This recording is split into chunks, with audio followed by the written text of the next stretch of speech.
How's going guys, welcome to the channel. In this video we are gonna see, what if Naruto got harem with Moka and Fem Tsukune? Part 1. Huge shout out to kyosuke-date-the soultaker for this story. If you wants to see awesome fanfiction like this, don't forget to subscribe. Now let's get into the video. Hopping off the bus, a blond teen around 16 years old stretched a bit. This boy had spiky hair that went down to his shoulder blades held up in a ponytail and was wearing a pair of brown slacks with a white button-up long-sleeved shirt and a forest green blazer tied around his waist. He refused to wear the stupid thing regularly. It was bad enough he had to switch his nice, silent ninja sandals for the brown closed-toe shoes he was wearing now. Tied around his head was a forehead protector with a swirly leaf-like symbol imprinted in the center of the metal plate, with 2 holes on either inner side of his temples. This boy was Uzumaki Naruto, chunin of his home village Konoha, sent here after he had returned from his clan-dictated journey across his homelands, the elemental nations. He had been many places and learned a great many things, and when he had finally returned home, what did they do? They sent him here of all places. A school for monsters, so they could learn how to blend in with humans. Sighing softly, the blonde waited patiently for the only other person on the crazy transportation machine to disembark. Stepping off the damnable thing was a figure standing at about 5'5", with short brown hair, brown eyes, wearing basically the same thing as him, except the blazer was worn normally. Other than that, the only noticeable difference between them was the new person's more feminine figure, face, and the 2 lumps on her chest that he could tell she had tried and failed to hide. If you ask him, he thought it was cute that the girl preferred boys' clothes, but it was a shame she tried to hide her gender, though the girl didn't seem to mind that she wasn't doing a very good job at it. Shaking his head, he motioned into the tree line and waited till the girl, Waneo Tsukuri, to follow him before he began walking. Of course, he didn't actually wait for the girl beyond a couple seconds, forcing her to jog to catch up if she didn't want to be left behind. Once she caught up to the blonde, he slowed down a little so she could keep pace, since she was the first person he'd met and he didn't want to go losing her out here. She was just a civilian after all, and he was able to tell right away, only human. He really didn't want to, but he just knew he was going to end up protecting the girl. Meh, it wasn't that bad, it wasn't like he would be able to just sit by and watch her get hurt or anything. Making the walk towards the academy, Naruto leading the way since Tsukuri seemed not to know where to go, it wasn't long till they were almost there. By this point however, a strange sound became apparent, along with a feminine cry of "look out!" before something came flying out of the bushes behind them. Naruto simply sidestepped the flying object and grabbed it out of reflex, watching almost in slow motion as the person atop the contraption he just grabbed went flying off of it, smashing head first into Tsukuri. He winced as he heard the collision and saw a girl with long pink hair wearing the female uniform for Youkai Academy, lying atop the now swirly-eyed Tsukuri. Setting the strange contraption the pink-haired girl had come flying out on down, the blonde rubbed the back of his head awkwardly as he looked at the 2 girls, lying one atop of the other. He appreciated the view, but he could smell blood coming from his new acquaintance, so it was probably best that he get the 2 up and dust it off.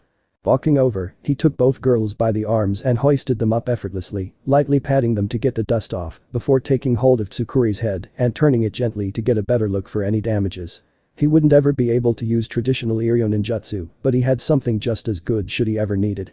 Satisfied that all the brown-haired girl had was a few scratches, Naruto turned next to the pink-haired girl, who seemed perfectly fine, crash notwithstanding.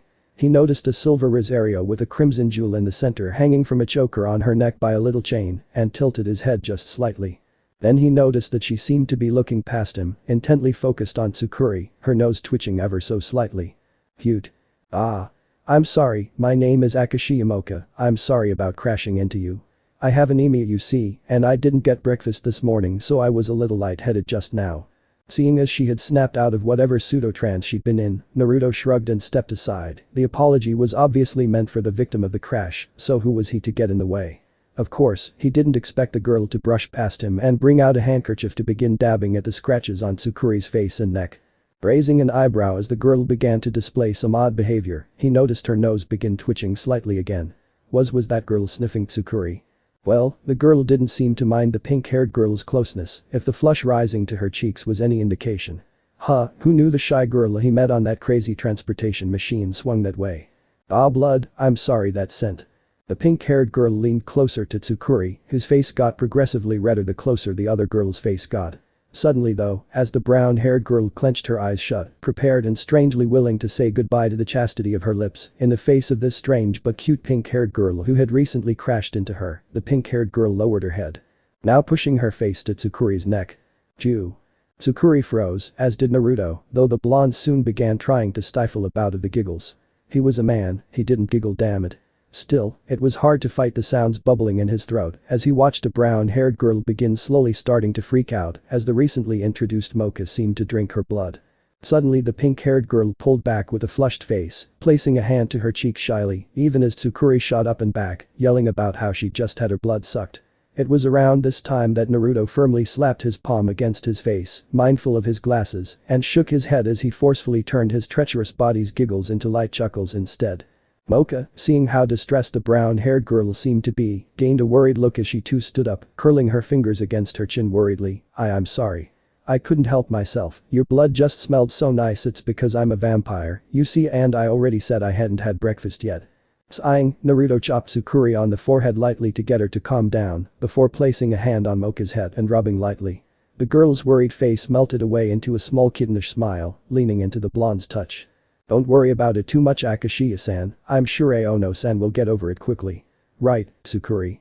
Turning to look at the girl who was now rubbing her forehead and pouting a bit, crocodile tears welling in her eyes but not falling, Naruto gave her a look that made her straighten up. Almost immediately she gave a mock salute, sweating a bit before the blonde male turned back to Moka and gave her a foxy grin. See? Nothing to worry about. The pink-haired vampire breathed a soft sigh of relief at the blonde's words, a hand moving to her Rosario. That's good, I thought you might have hated vampires.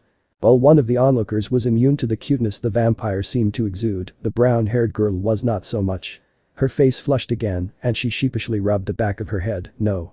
Not at all, I actually think vampires are kind of cool. Of course, she said that, but inside she was frantically wondering why she seemed unable to freak out like she wanted. She'd just had her blood sucked by a vampire.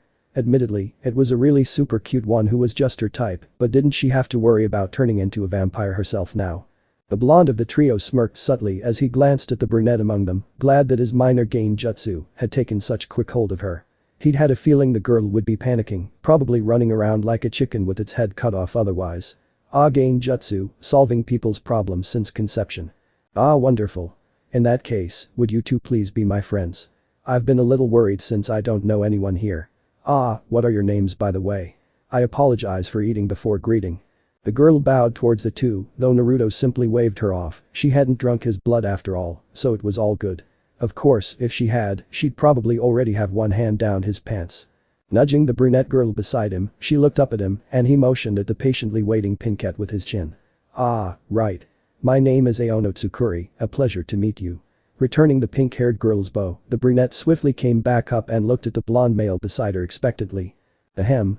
My name is Uzumaki Naruto, I am pleased to make your acquaintance, Akashiya-san. No, please call me Moka, we're friends now, right? Friends do that, right? Chuckling softly, the only male of the three once more placed a hand atop Moka's head and began rubbing gently, once more getting a bright smile from the girl as she leaned into the touch. Something within her stirred indignantly at the touch, but she easily ignored it in favor of further leaning into it, like a kitten wanting to be petted more. All too soon, however, the pleasant petting stopped and Naruto walked a few feet away, retrieving Moka's bike and hefting it up onto his shoulder with ease. Okay then, I think it's time we all gotta move on, don't you agree? After the entrance ceremony I'd be happy to walk around school with you two if you'd like. The pink-haired vampire was all too happy to agree to the blonde suggestion, but Tsukuri needed just a bit of prodding to agree. Literally, Moka pouted at her and poked her arm a bit till she agreed with a blush. Well then, off we go then. Best not to be late for the entrance ceremony after all. Seated at a window seat in the third to last row of classroom 167, a few classrooms down from where Tsukuri had gone. Moka was likely lost or something, preventing her from being in her class at the moment. Focusing his attention back to the front of the classroom, he gave the teacher standing behind his desk an appraising look. The man was calm, polite, of average height and build, with short black hair and brown eyes, wearing a dark blue suit with a white undershirt and a tie the same color as his suit. He had no idea what kind of monster the man was supposed to be, but he mentally shrugged it off. He'd heard you weren't supposed to tell what you were while in school. Reaching into his pocket as the man did a quick roll call, palming his forehead protector, which he'd stuffed into the pocket after being told he was not allowed to wear it during school hours. Uzumaki Naruto. I'm here, sensei. The man nodded and checked him off. He was the last one on the list, since no one else had a name with a letter coming after U in it. Smoothing out his suit seemingly out of habit, the man turned his gaze to his students, eyes hard yet understanding. Greetings class, welcome to Youkai Academy. I will be your homeroom teacher from today on. My name is Matin Kaoru, please call me Matin Sensei. Now I'm sure you all already know this by now, but this school meant to teach monsters how to blend in with human society. The world is populated by those squishy beings called humans. As powerful as we are severely outnumbered, and we cannot afford to underestimate the humans. In order to survive, we monsters must learn to coexist peacefully with humans. To that end, this academy is one that teaches how to coexist with humans. The man paused briefly to let the information sink into his students' heads. They were all young monsters, so no doubt it would be a little difficult at first for them to understand the reasoning behind these lessons. Due to our curriculum, this school has a rule that must be followed. All of you shall live your lives at this academy in your human forms. The meaning behind this is to further the coexistence between us and humans. If you can adequately disguise yourself as a human, you can properly coexist with them. You are to keep your true form a secret, even from your fellow students. To deceive an enemy you must first deceive your friends. Almost immediately a couple students raised their hands, a male and a female with the former near the front and the latter in the last row of seats near the back door of the classroom. Raising an eyebrow, the teacher called upon the female student. She was relatively average looking, long black hair, wearing the female school uniform. What is your question, Dori-san? The girl cleared her throat a little, before tilting her head a bit and asking her question. What's the point of coexisting with humans, Matin-sensei? I mean, technically, aren't we the stronger species? There are many ways for us to fight them, after all. The teacher gave an amused look at the girl, before shaking his head. Be that as it may, humans have made many technological advances that have tipped the scales for them, enough to be a large threat to all monsters in just the last century alone. Plus, humans seem to have a habit of coming together to destroy our kind. Take the Salem witch hunts for one example. Another good example to take note of is that humans have actually managed to drive an entire race of monster to extinction, and by doing so have seriously endangered another entire species. Do not underestimate the humans, for doing so is folly. The students in the classroom were shocked at the news they just heard. Sure, it was old news, but they were young and beepy. To hear that humans had driven an entire species to extinction and endangered another with that same act. Somewhat shakily, the girl who'd asked the question before spoke again, and the teacher didn't stop her. What species was it, Matin-sensei? The species was taken out largely by the humans' holy factions. Like the church, the species they eradicated was the Incubus, and without them the succubus race can no longer freely breed. This has forced them to resort to finding chosen ones, the one person that connects with them in the same way any incubus naturally would. This information, while it was accepted by the other students, who simply took it in and slowly calmed down, one student of the class was shocked on a deeper level than the rest. To find out that humans somewhere and when had completely wiped out a race that he just so happened to technically be. Naruto had to force himself to remain calm at what he'd been told, becoming absolutely still and beginning to gather natural energy to calm himself down. Practicing sage mode, yet not actually entering it, always did that for him, and he would forever thank the toads for teaching him, even if he never actually needed to summon them. By the time he stopped gathering the energy of nature and let it all go with a quiet sigh, he blinked as he noticed everyone beginning to get up and file out of the classroom. Sweat dropping, he swiftly began to do the same before anyone began to think he'd fallen asleep or something. The news about the Incubi and other places had really shaken him, it seemed. There was one thing he knew for sure and planned to do even as he slipped into the hallway, spotting Moka and Tsukuri coming out of a classroom a few down from his own. The pink-haired vampire was hugging the brunette's arm to her chest, chatting happily with her, and that alone made the blonde smile. Just something about that happy and innocent girl kind of helped him with his troubled thoughts. Shaking his head, he jogged towards them till he was able to come up beside the two, startling them a little, though they both gave him a wave after seeing it was just him. So, how was your first class today, girls? Tsukuri seemed entirely too nervous to answer, but Moka, who herself seemed completely oblivious to the looks her and the brunette girl were getting, was quick to answer herself. It was great. I have Tsukuri-chan in the same first class as me. Naruto smiled and placed a hand on the pink-haired girl's head, rubbing gently and getting a content smile from the girl, who closed her eyes and leaned into the touch. With but a glance, his gaze shifted from the bubbly, innocent vampire to the nervous, almost jittery human girl, next to the one he was petting. Okay, whip out your schedules, girls, time to compare. But the petting to her head stopped. Moka was only too happy to take her schedule out and see how many classes she had with one or both of her first friends. Tsukuri took a second, but did the same anyway after a look from him. Taking both girls' schedules, as well as looking at his own, all three peered at the papers curiously. Okay, from the looks of it, you two have the main class together, we all have math class together, and then you two also have gym together, well, me and Moka have art class together. There seems to be a 10 to 15 minute break between classes, and while you two have the most classes together, it won't take me hardly any time at all to reach you after each class I don't have with either of you. Looks like we can begin hanging out regularly if you two want. Brunette and Pinkat looked at each other for a moment before both looked back at the blonde, one quite happy, while the other was kind of happy, kind of incredibly nervous still. She agreed though because she got to be around Moka, who was just her type and incredibly cute, and Naruto who for some reason made her feel as if she'd be safe, no matter what now that they were friends. Of course, the whole time this was happening, there was a bit of a commotion in the halls, one of conflict and anger and confusion. The boys of the student body were gathering, sending glares of malice at Naruto and ones of confusion at Tsukuri due to her uniform and small easily but poorly hidden chest. They were also sending pervy leers at Moka, with those who had figured the girl out doing the same towards Tsukuri.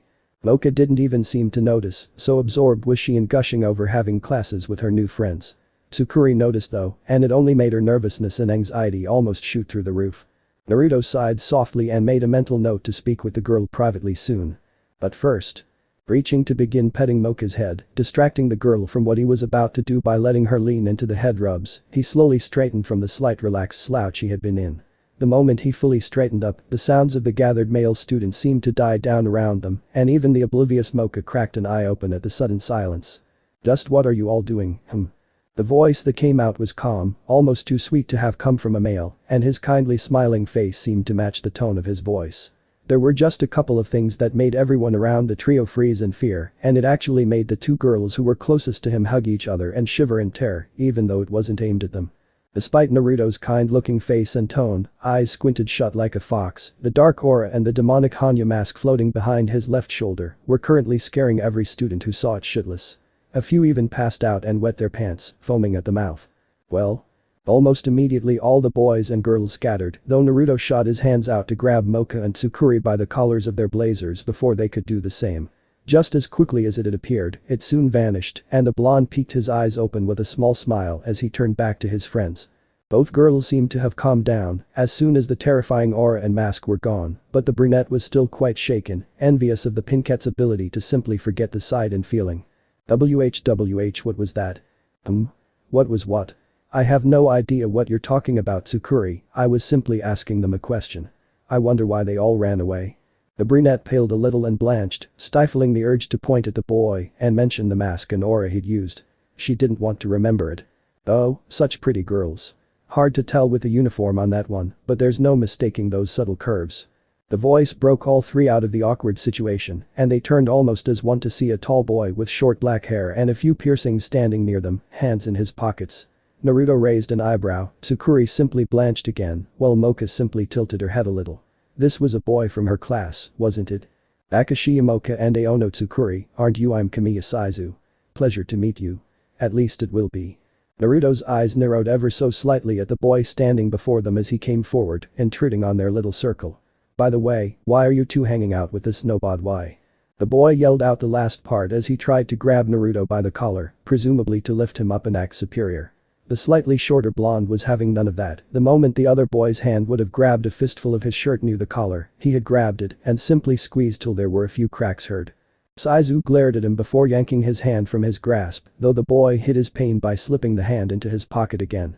Soon enough the taller boy turned his attention back towards the brown and pink-haired girls. TCH, wouldn't someone like me be preferable to this kind of trash? Why don't you girls come with me, let me show you a good time. Despite her innocence and bubbliness, Moka wasn't stupid. Furrowing her brows a bit, she promptly threw caution to the wind and grabbed her friends by the hands and fast walked away, taking them with her. Sorry. I'm already having fun with my friends. Naruto had to smile at the girl's actions, simply following her without a fuss. He did send a look back at Saizu however, since the boy seemed to be glaring at them, even as Moka pulled them around a corner and continued on her way. The vampire probably didn't even know or care where she was going, probably just as long as it was away from the other boy. By the time Moka stopped pulling her friends along by the hands, they were in an empty hallway with a few intersections, a staircase, and a pair of doors leading outside. Naruto simply leaned against a wall as the other two talked, though he listened in case they wanted his input. Of course, listening to the two and watching them was quite entertaining for the blonde, as Moka seemed to be both embarrassing and exasperating Tsukuri with her words and how she acted without even meaning to. The moment the pink-haired girl got all demure and told Tsukuri that they were on blood-sucking terms as if that would flatter the brunette, Naruto had to hold in his snickering, covering his mouth to keep it from escaping. Of course, then the girl had to go and say something so misleading as it having been her first time. Naruto couldn't hold it in anymore as Tsukuri's face got progressively redder. He fell to the floor laughing as Tsukuri was pushed against the wall by an embarrassed Moka, who then trotted off saying they should explore the school a bit. They only had the one class today to give them all the information they needed, as well as a little time to adjust to the school before it started in earnest tomorrow. They did just that after Naruto calmed himself down and pulled Tsukuri's cheek out of the cracked wall, the girl crying in I'm-style tears as Naruto rubbed her back soothingly and followed after Moka. The next few hours was spent exploring the school grounds, looking at all the strange and interesting things it had to offer, like weird statues, creepy vending machines and just the general architecture of the place. Moka found it all charming and full of character, though Tsukuri silently disagreed and Naruto was neutral about it. Between the combination of Moka's happiness and their little tour and Naruto's mere presence, the human girl didn't seem to even notice when they approached the dorms, till the vampire girl pointed it out. Naruto just whistled, a bit impressed at where he'd be living for the next 3 years or so. It certainly seemed to be traveling around for such a time. Placing a hand on the now comically crying brunette girl beside him, Naruto silently gave the girl courage with which to resume speaking with Moka. So, Moka, are you really a vampire? I mean, I have a hard time seeing it because you look just like a human. The pink-haired girl giggled at the brunette's question before smiling softly and placing a hand over the rosario hanging from her neck. Yes. I may not look it now, but that's because of this rosary. Take this off and I go from pretty human to a real terrifying vampire. I get real scary and evil, you see. Rosaries have the power to seal off a vampire's power, something I took advantage of to seal mine away, since the original form I took was so hated. This left Tsukuri somewhat speechless, though her thoughts were going faster in response, not even noticing the pink cat getting closer till it was too late for her. Of course, sealed or not, I am still a vampire, so I still crave blood. It's my weakness. The brunette's face flushed instantly again as she felt Moka's lips against her neck, followed by a brief flash of pain as fangs sank into her flesh. The feel of the vampire she'd befriended feeding on her sent strange tingles up her spine, and she could do nothing till the other girl was gently pulled away from the human girl. Now Moka, let's leave poor Tsukuri some blood to live with. If you need it so much, I don't mind sharing my own so she can have a little break. This got the vampire to blush even as she pouted at being taken from the delicious blood one of her new friends had. She realized she may have been taking advantage, but this was her first time having a real friend and one with such tasty blood that didn't mind that she was a vampire to boot. How was she supposed to hold herself back? Eh? Does that mean you don't mind? Sure, I don't mind at all, just promise to switch to me every so often so Tsukuri doesn't pass out. You wouldn't want her to injure herself, would you? Both girls looked at each other for a moment, one with a somewhat nervous face, though she tried to hide it so she didn't possibly hurt the other's feelings by making her think she didn't like having her suck her blood. She didn't really, but the other girl was so cute. While the other girl had a small pout on her face, hoping she wasn't about to make her new friends think she was the kind of vampire that would suck someone's blood, then just go sucking someone else's all willy-nilly. Neither was really sure about their feelings, both for reasons of their own, and Naruto was just waiting for an answer. It took a few more moments before Moka turned back to him and gave him a shy little nod with a blush. Though, she got confused when instead of letting her get at his neck, he rolled up one of the sleeves on his button-up shirt and offered her his arm. What's this? It's my arm. We might make Tsukuri here a little jealous if you just went from drinking from her by the neck to drinking from me in the same spot. We'll get to that level after getting to know each other a bit more, but till then we must be considerate of Tsukuri, nah? Both girls blushed for different reasons, the human girl because of the implications behind Naruto's words, and the vampire due to how considerate the blonde was being. Tsukuri felt as if the blonde was teasing her about her preferences and the fact Moka seemed to default go for her neck for her blood. Said vampire girl however simply thought the blonde was being considerate to her conflicted feelings and the sacred bond of being on blood-sucking terms from the neck. That hit, Naruto-kun, arigato chu. Moka took the offered arm and placed her lips against it before sinking her fangs into it to begin sucking the blonde boy's blood. The moment it touched her tongue though she had to fight back a naughty sound, it was so rich and tasty, on par with Tsukuri's blood, only it seemed to fill her with a heat her innocent mind couldn't describe. After having her fill, her cheeks were flushed and she felt a really pleasant but naughty heat in her stomach, right in the pit of it, and the only thing stopping her from doing something shameless in front of people was Naruto's hand on her head, petting her. A cooling sensation was spreading from the touch and she let it wash over her with a small sigh, leaning into the petting. Well then, I think it's time you girls got to your part of the dorms and got settled in. I'm going to do the same, so I'll see you two later, okay? Oh, and Tsukuri, I need to talk to you later, so come by my room later, okay? I'll make sure my door has something to make you notice it easily, got it? The brunette girl blinked but nodded her head all the same, wondering what it was the boy wanted to talk to her about. She still felt a bit nervous because while she knew what Moka was, she didn't know what anyone else was, including Naruto. It was like she was the only human there and it was slowly starting to freak her out, though her two new friends seemed to have stopped any freaking out just by being with her. She didn't want to navigate through this place by herself, damn it. Several hours later, Naruto was just finishing with getting his room in order, unpacking what he had brought in some storage seals, and getting his room a bit personalized.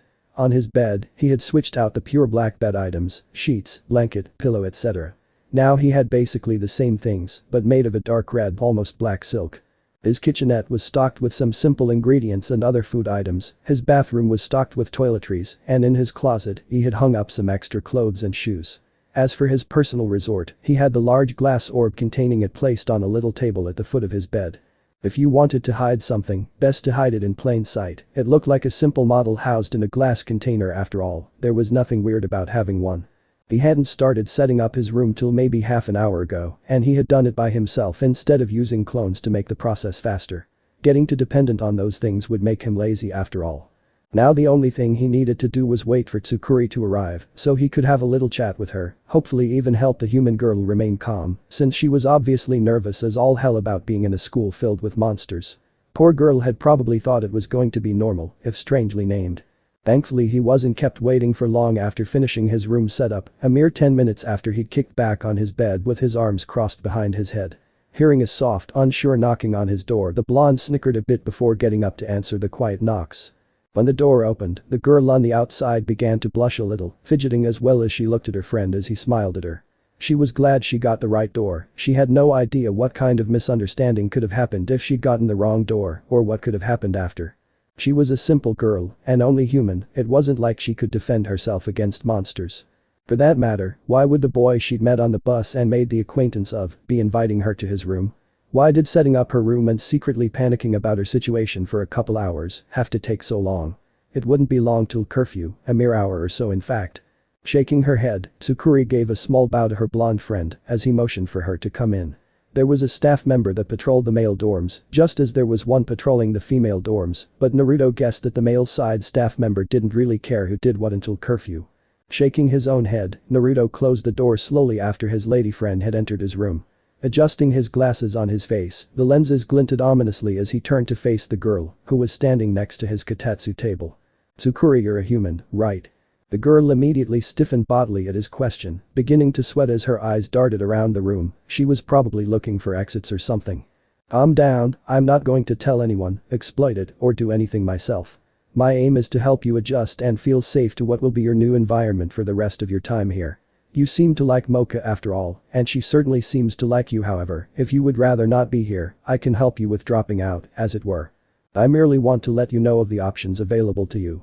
The girl was glad the boy before her wasn't going to hurt her, or exploit her, or turn her in for being human, but that only made her more curious as to what he was.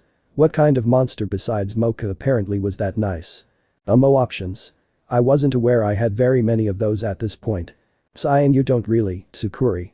But the way I see it, you do have some. You could give a letter of withdrawal from school, in which case you would leave and never see Moka again very likely. You could also choose to stay, continue to hang out with Moka and me, possibly be found out and imprisoned, put to death, whatever they do with humans found here. Or lastly, you could stay here and I can train you to protect yourself, possibly even give you something to help you do just that. With the first, Moka will be sad for a while, but she literally just met you today, so it wouldn't be as bad as it otherwise would be, and you could simply be on your way back to a safe, entirely normal life. He paused then to give the brunette some time to think about that option and if she wanted to take it or not. After a few moments of the girl seeming quite pensive over what had been said so far, the blonde continued in an even tone. But the second option, I believe you would be able to hide what you are for a while, you could be happy, and so could Moka. However, you would also live fearing when you could be discovered as a human, all it would take is one monster attacking you without me or Moka around to be found out. Eventually you would be caught, you would be revealed as a human, and whatever other friends you manage to make by then may or may not abandon you. Moka could be the same, though she'd also be quite sad in this case as well. What's more, she'll have known you longer and would be hurt longer over what she could see as a betrayal, depending on when she finds out, as well as the fact you would be going to die. Now, I could protect you in this case, make it seem as if you were simply a naturally weak kind of monster, but like I said, I can't always be around to protect you. Eventually this scenario would be carried out to completion. Tsukuri paled as Naruto told her about the second option, her heart clenching tightly in her chest at the thoughts this option provoked in her, thoughts of inadequacy, of fear, paranoia and even self-loathing. She wouldn't be a very good friend if she kept something so big hidden, but at the same time she would be too scared to tell anyone, even a friend, but Naruto knew. Somehow he knew and he wasn't taking it bad at all. He was helping her even. Before she could voice any questions, the blonde boy spoke once more about her options, the last option she'd been given. Finally, with the last option I can begin to condition your body to be stronger, faster, more agile, etc. and I could even gift you with something to help you protect yourself with some training. Over time, you will be able to protect yourself and give the illusion of being a monster through strength and ability.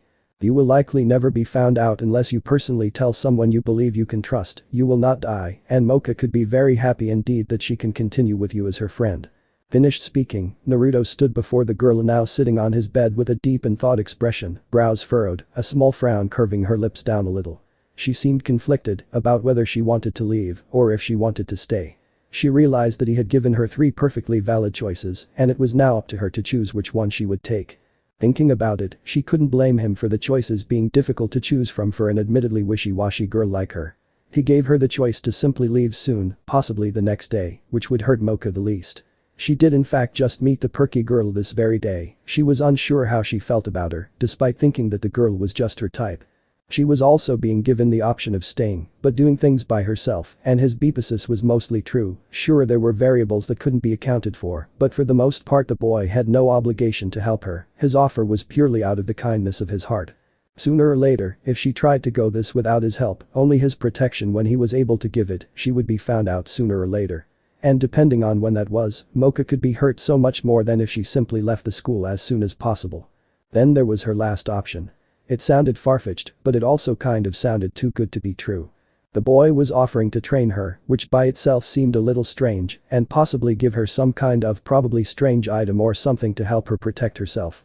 Honestly, it did seem almost too good to be true. He was making it seem as if it were actually possible for a simple human like her to maybe blend in with a bunch of monsters and maybe even gain some sense of safety from her own power, enough to not have to worry about being found out.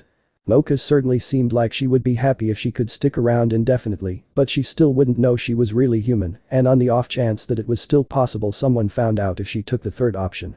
Naruto blinked as a look of brief pain came across Tsukuri's face, one of conflicting emotions and desires. Naruto-san, please help me. I want to stay here, to be friends with Moka, with you, and make more friends here as well. I don't care if they're all a bunch of monsters. Except for an exception here or there, none of the people here seemed really bad, hardly like monsters at all, though it could just be well hidden. Please help me blend in. Naruto smiled at the girl, before clapping a bit and laughing softly, nodding his head towards the girl with a grin now taking a place on his face. That's the spirit, Tsukuri. Now, we don't have time for it tonight, but tomorrow morning, I want you to come here 3 hours before school starts so we can begin your training. The girl seemed a bit taken aback at that, but she gave a small nod, wondering just what kind of training they could get done in a mere 3 hours.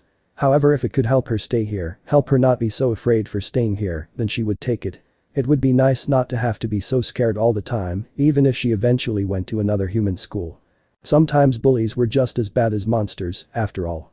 Of course, it helped that she would be able to spend more time around the pink-haired vampire that she may or may not be crushing on after only a day. One thing was for sure though, and that was that she could finally say goodbye to being a normal, scared little human girl with no particular talents or outstanding features. Goodbye Tsukuri, the mediocre human girl. Hello Tsukuri, the strong girl who stood up for what she wanted and believed in. Even if it meant living in this creepy place called Youkai Academy, she would blend in with the rest of the monsters. Was she a strange person for doing it mostly for a girl? Sure, there was the whole wanting to be strong and not afraid anymore thing, but if she were honest, Moka being so nice to her played a big part in it. She knew of her preferences, and she knew that others would call her strange for them, or that guys would perv on her because of them. But that wasn't her fault. You can't blame a person for their preferences. You seem to be in pretty deep thought over there, Tsukuri. You know you don't have to over-bepize your decision. As long as it's something you chose for yourself, then that should be enough. Who cares about your reasons? Just as long as it was your choice, then no one has a right to say anything about it. The girl looked up at her blonde friend with a small smile, still a little nervous her choice and the reason behind it, before shaking her head followed by a small nod. Go back to your room and get some sleep, you'll need it for the start of training. Yeah, thank you Naruto-san. I've always been a meek girl, I don't have many friends, I'm not particularly good at anything, I'm not brave or strong or good looking. Well I'm tired of that, and though I doubt you can change that last one, I am happy you're even attempting to try and help with the first few. Thank you. Naruto couldn't help the grin that spread across his face as the girl he decided to help got up and made her way back to her own room in the female dorms. Well, if nothing else his life should be more interesting again since he returned from his travels. Now he just needed 2 more people and he'd have his own pseudo-genin squad to train. That'd teach them for sending him to this place against his will. He was easily above Jonin level, damn it, he didn't need protection and he didn't care how powerful the enemies after him were. Naruto hummed softly to himself with a smile on his face as he walked towards the school with the school bag he'd been given slung over his right shoulder.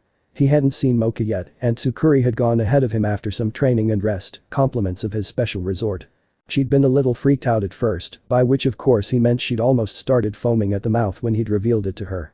But by the end of it she'd been relatively fine, if a little worn out.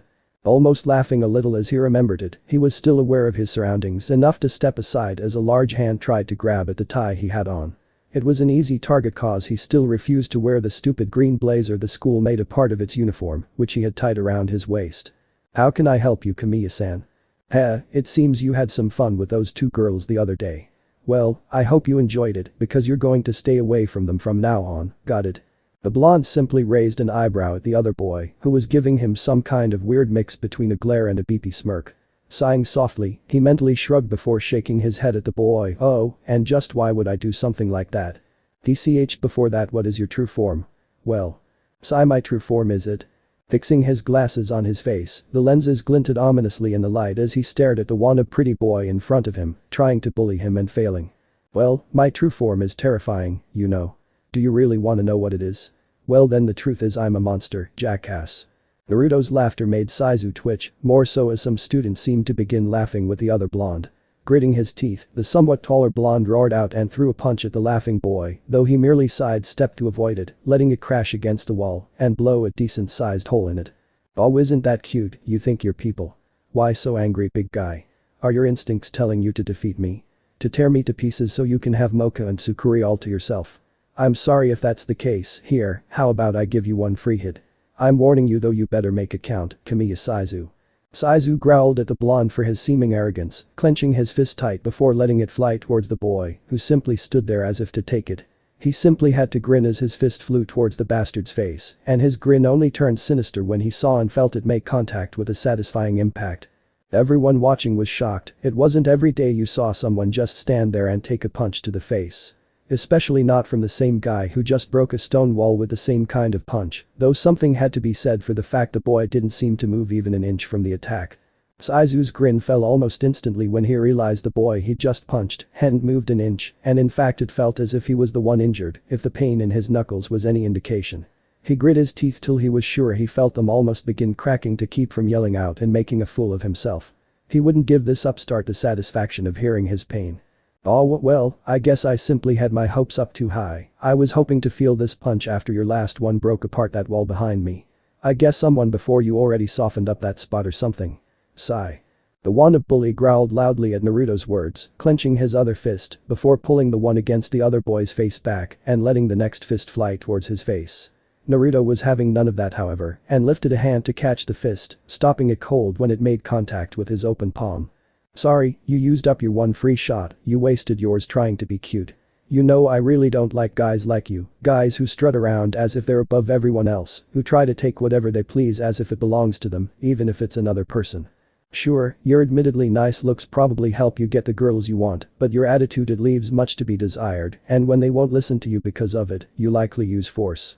The pretty boy with the piercings was now glaring full force at Naruto as he tried to force his other fist towards his face, hoping to break it or some other such satisfying thing.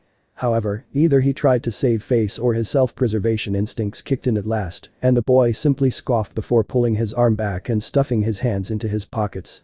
Just stay away from those 2 if you know what's good for you.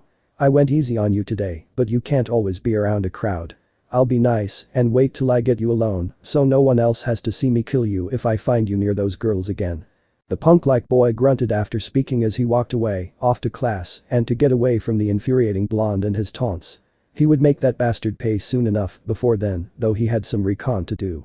Naruto watched the other boy leave with an innocent smile and a tilted head, having to remind himself that he had an audience due to the little spectacle Saizu had tried to make.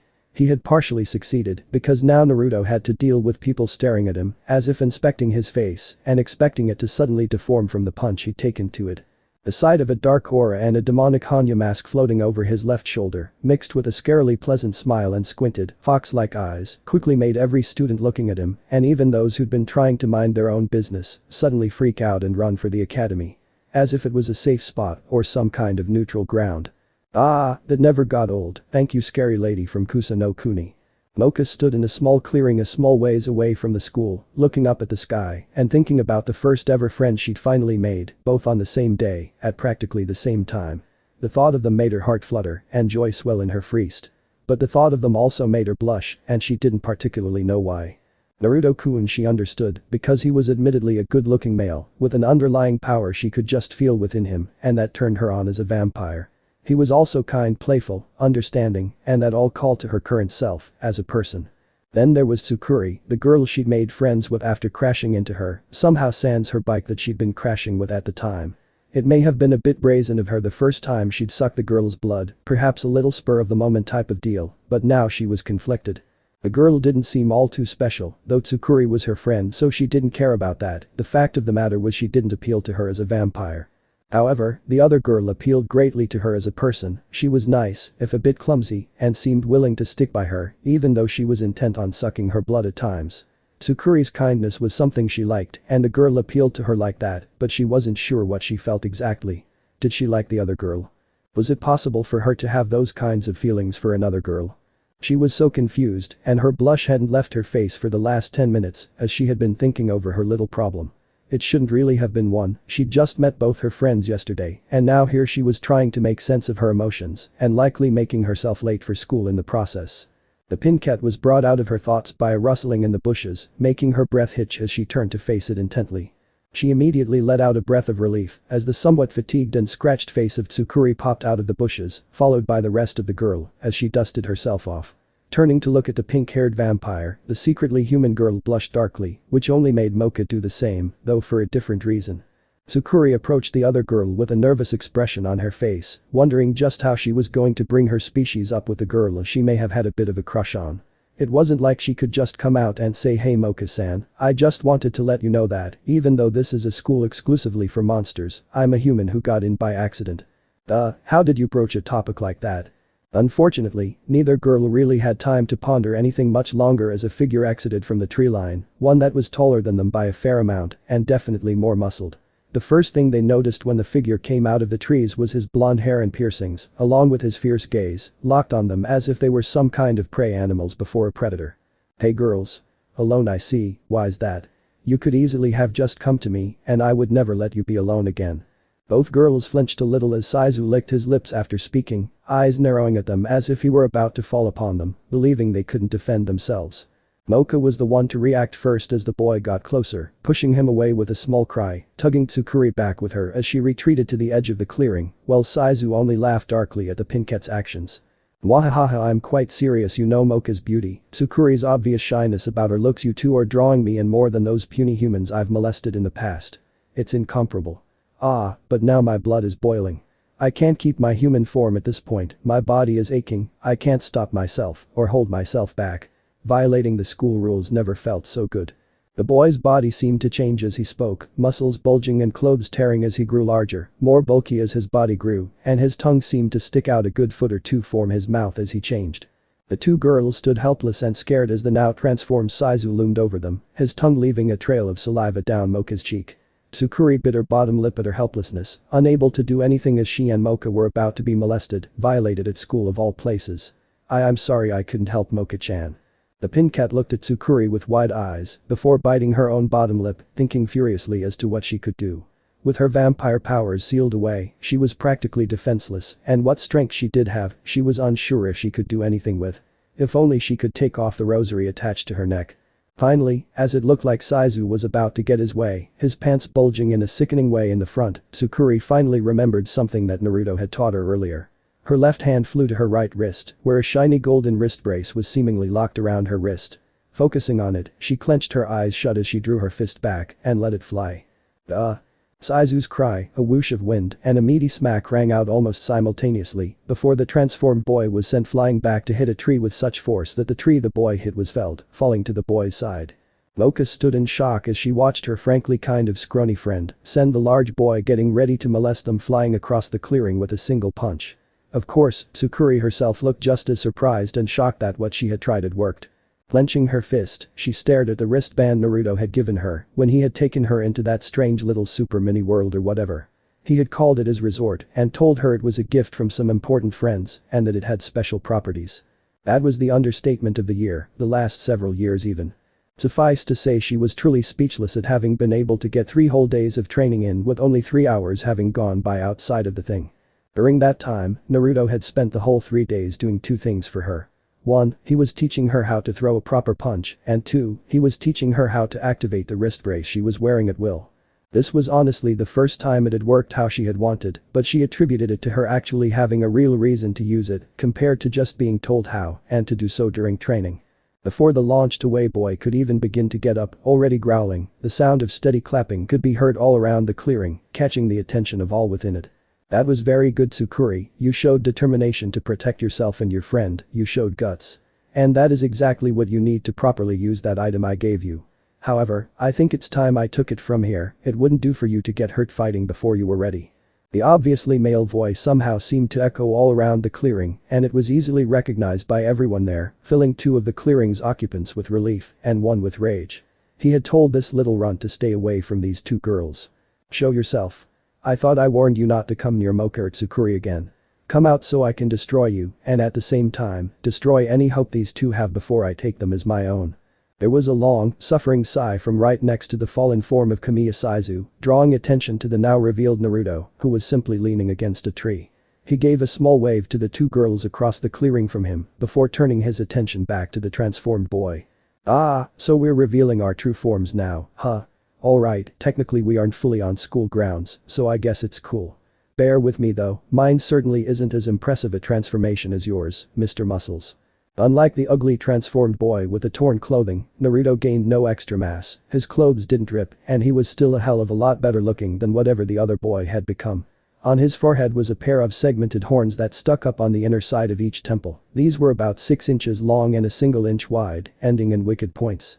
Coming from in his pants, poking over the edge of them as well as the blazer tied to his hips was a long tail, about as long as he himself was, ending in a vaguely kunai shape. Finally, sprouting from his back was 3 sets of wings, black as night and with quite the large wingspans. All 3 watching the transformation could only blink at what the non-muscular blonde had turned into, as his changes had been rather subtle, unlike what one of them, Tsukuri, would think, based on how Saizu had transformed. Really all he gained for the transformation was horns, wings, and a tail. Take those away and he looked completely normal, except for his eyes. She had noticed the 2 smaller extra pupils on either side of his normal ones, all of them little slits, and figured, correctly it seemed, that they had something to do with his true form. Of course, she had also been told to never really look him in the eyes when he wasn't wearing his glasses, but she didn't know why. It wasn't as if his bare eyes would steal her soul or something, right? Right? Ahahahaha. That's your true form, you just gained some stupid accessories. That's hardly a real monster transformation at all. Ahahaha. It's going to be way more fun now when I tear you apart, though I think I'll keep you alive long enough to see me have my way with those 2 girls. Saizu shot up surprisingly swiftly for his size and build, running at Naruto head-on, though the other boy didn't seem too worried at all. In fact, he was stretching a bit to get some kinks out of his wings and tail after hiding them for so long. He had been so used to not hiding them in his journey that it kind of sucked that he had to do it again. For so long too. Finally though, as the rampaging monster boy drew inevitably closer, Naruto swiftly rose up off the ground a few inches before lashing out with the back of his fist. The move caught the charging monster in the cheek and was powerful enough to knock a few teeth out and almost turn the boy's head completely around as he was sent flying to the opposite side of the clearing from Naruto this time. Clapping his hands together a few times to dust them off, the blonde smiled at his 2 friends, who were smiling at him quite thankfully. Well, he guessed he had just saved them from a fate worse than death for a female. Not that he could really have helped that part of the rescue, he seemed to have a knack for saving girls from being raped. Shaking his head, Naruto began walking towards his two friends, the small smile never leaving his face as he put his hands in his pockets. His lax attitude cost him, however. He was used to fighting human opponents and so was used to kind of holding back so he didn't splatter them against wherever they were fighting or sparring. Quite suddenly, Saizu came charging at him again, surprisingly without a battle cry or anything, catching the horned blonde off guard. He wasn't necessarily hurt by the surprise attack, but his eyes did widen as he was sent flying through a few trees, all of which he was misfortunate enough to have land atop of him. Ahehe there, now that the pest is out of the way, we can return to our fun, don't you agree, girls? Turning back to advance on the girls again, Moka and Tsukuri held back their tears as they looked at each other before the brunette girl made a face, one of determination, and looked the pink-haired vampire in the eyes. If Saizu could turn into a real monster and Naruto apparently could too, then if she took off Moka's rosary. Please work. With a grab and a sharp yank, Moka gasped with extra wide eyes as Tsukuri succeeded in pulling her rosary off its chain attached to the choker around her neck. Naruto groaned and threw the trees off him just in time to watch the sky darken and the moon seemed to turn blood red. An incredible aura began to emanate from Moka of all people, an incredibly suffocating and powerful aura, which seemed to be the cause of the freaky change in the atmosphere's color. Looking up, he was just in time to see a myriad of bats cover and cling to Moka's body before she began to change before everyone's eyes. Tsukuri, Naruto and Saizu watched almost entranced as the girl's hair turned from pink to a marvelous silver color, her eyes turning from a cute emerald green to a striking, almost bloody red with slit pupils. Her bust and butt seemed to fill out quite suddenly during the transformation, and she seemed to even grow a little taller, while her fangs grew a bit in her mouth, the tips poking out a little to complete the look. Once the bats were all gone from her body, the girl gained a look that wouldn't have fit on the pink-haired girl they knew, yet it seemed to completely work for the new version of the girl. She was a few inches taller, more filled out, and was releasing an awesome power that was almost palpable from her body. What is this awesome power I'm feeling? This isn't Akashi Moka, is it? Those eyes, that intense energy. This is the legendary vampire. The new Moka smirked before giving a soft scoff. What's wrong, rogue filth? I thought you wanted me, were going to make me yours. Try to take me by force, if you would. Saizu's eyes narrowed to little slits as he growled at the new form of the girl he'd been after, shaking as he clenched his large fists, gritting his teeth so hard he could taste his gums bleeding a bit. The boy roared loudly and charged at the newly transformed girl, and a bit behind him, Naruto had finally gotten himself up and back officially into the clearing. He was just in time too, and watched as the charging monster boy's attack was caught with ease, the new Moka smirking at him. Humming at me with such pitiful power before thinking you can claim me, you should know your place. The girl lashed out then with a kick that made Saizu's eyes roll back into his head as he went flying towards Naruto, who caught the boy with a grin, noticing how the boy had been knocked unconscious by the kick. He really needed to stop holding himself back now that he was basically surrounded by people who could survive his supernatural strength. HMPH, such a large monster with nothing to show for it, truly such trash is the pinnacle of idiocy for thinking he could surpass me in a contest of strength, enough to claim me as his own. The new Moka said, approaching the blonde boy now holding Saizu slung over his shoulder with a mischievous grin on his face. Naruto noticed this and gave the girl his full attention out of courtesy, his tail swishing around slowly behind him, and already he was silently lamenting that he'd have to hide his awesome features again soon. Is there something I can do for you, Moka? The girl looked at him for a moment, gaze intense as her eyes roved over him, as if trying to find out just what it was that he was. She had never seen something like him before, and the only monsters that came close to what this blonde boy looked like were an all-female race of monsters. He could possibly be their counterpart species, but they were supposed to have been all killed off. Take off those glasses, I wish to see your eyes without the barrier. Naruto stiffened a little, before sighing silently and raising an eyebrow at the transformed girl. She seemed a lot bolder than she normally was after transforming. Seeing her beginning to slowly scowl at him, however, he swiftly decided it would be better to obey for now, since it would be more trouble than it was worth to argue with her. Instead, he simply slowly removed his glasses from his face, keeping his eyes closed till he was once more faced with Moka, before opening his eyes slowly. The girl looked him in the eyes intently, till the lightly glowing blue orbs she was looking into fully opened, and her face bloomed with heat. As did her belly and loins. Tsukuri, who was standing a bit behind the transformed Moka, suffered the same fate, though stronger as she felt her knees grow weak and a profound moistness in her girl briefs. She had admittedly been curious as well as to why the blonde wore the glasses when he admitted they weren't prescription. Of course, he had promptly asked her what a prescription was when she'd asked about his glasses, but that was beside the point. The brunette girl quickly collapsed to her knees and drew in a deep breath the moment her gaze with Naruto was broken, a hand clutching her chest as her heart rapidly pounded in her chest. Moka however seemed determined in her transformed state to keep her gaze locked on Naruto's own, even as the boy seemed to smile at her, and her breath began coming in short hot pants. She glared at the boy as they looked each other dead in the eyes, neither one unnerved by the other's unique eyes, though one was quite taken in by the other's ocular ability. Though she'd deny it vehemently whenever asked. "I think it's best we stop here before you decide to jump me. I won't stop you, but I'll feel bad that you were too stubborn and did something you'd regret under the influence of my eyes. I haven't even actively used them and you're already short of breath." Transformed Moka's eyes widened minutely before she snarled at Naruto for a moment, only to immediately calm herself with a deep breath once the blonde put his glasses back on. Taking a few moments to calm down, and no more, the silver-haired, fuller-bodied Moka approached Naruto slowly but confidently. "You are not scared of this me. Moka is Moka. No matter if you're perky, cute and pink, or serious, powerful and silver." This seemed to give the transformed vampire pause for another moment before she shook her head and, looking at the boy held over Naruto's shoulder, simply reached for him and gave a shove, pushing Saizu off her target's shoulder without a care in the world. I was going to put him somewhere unscrupulous to teach him a lesson, but I guess we can just leave him on the floor." His now silver-haired and busty friend scoffed quietly before grabbing the front of Naruto's shirt with her now longer and pointy-nailed fingers and pulled him close to herself. Before the blonde could get any ideas, her face went to his neck and her fangs sank into it smoothly. He hissed a bit at the sudden penetration, but otherwise simply looked at Tsukuri to see how she was taking it. He had tried to get the vampire to feed from his arm so as to not make the human girl jealous. He saw how good that worked with this Moka, it was like she didn't even remember him asking her to feed from his arm. Still, he had to admit that the slight draining feeling he felt from her and the small, almost unnoticeable moan she was releasing as she drank his blood more than made up for the sudden bite. Of course, it helped that Tsukuri didn't seem like she minded at all, if her blush was anything to go by. Probably not, but he'd do it anyway, because he didn't think she had looked away from him and Moka since she'd accidentally caught his gaze. Finally though, the transformed vampire girl pulled away from Naruto's neck with a quiet sigh that he didn't think he was supposed to her due to the satisfaction filling the small sound. He simply raised an eyebrow when the girl stepped back, looking her over a little. "Had your fill. What happened to drinking from my arm?"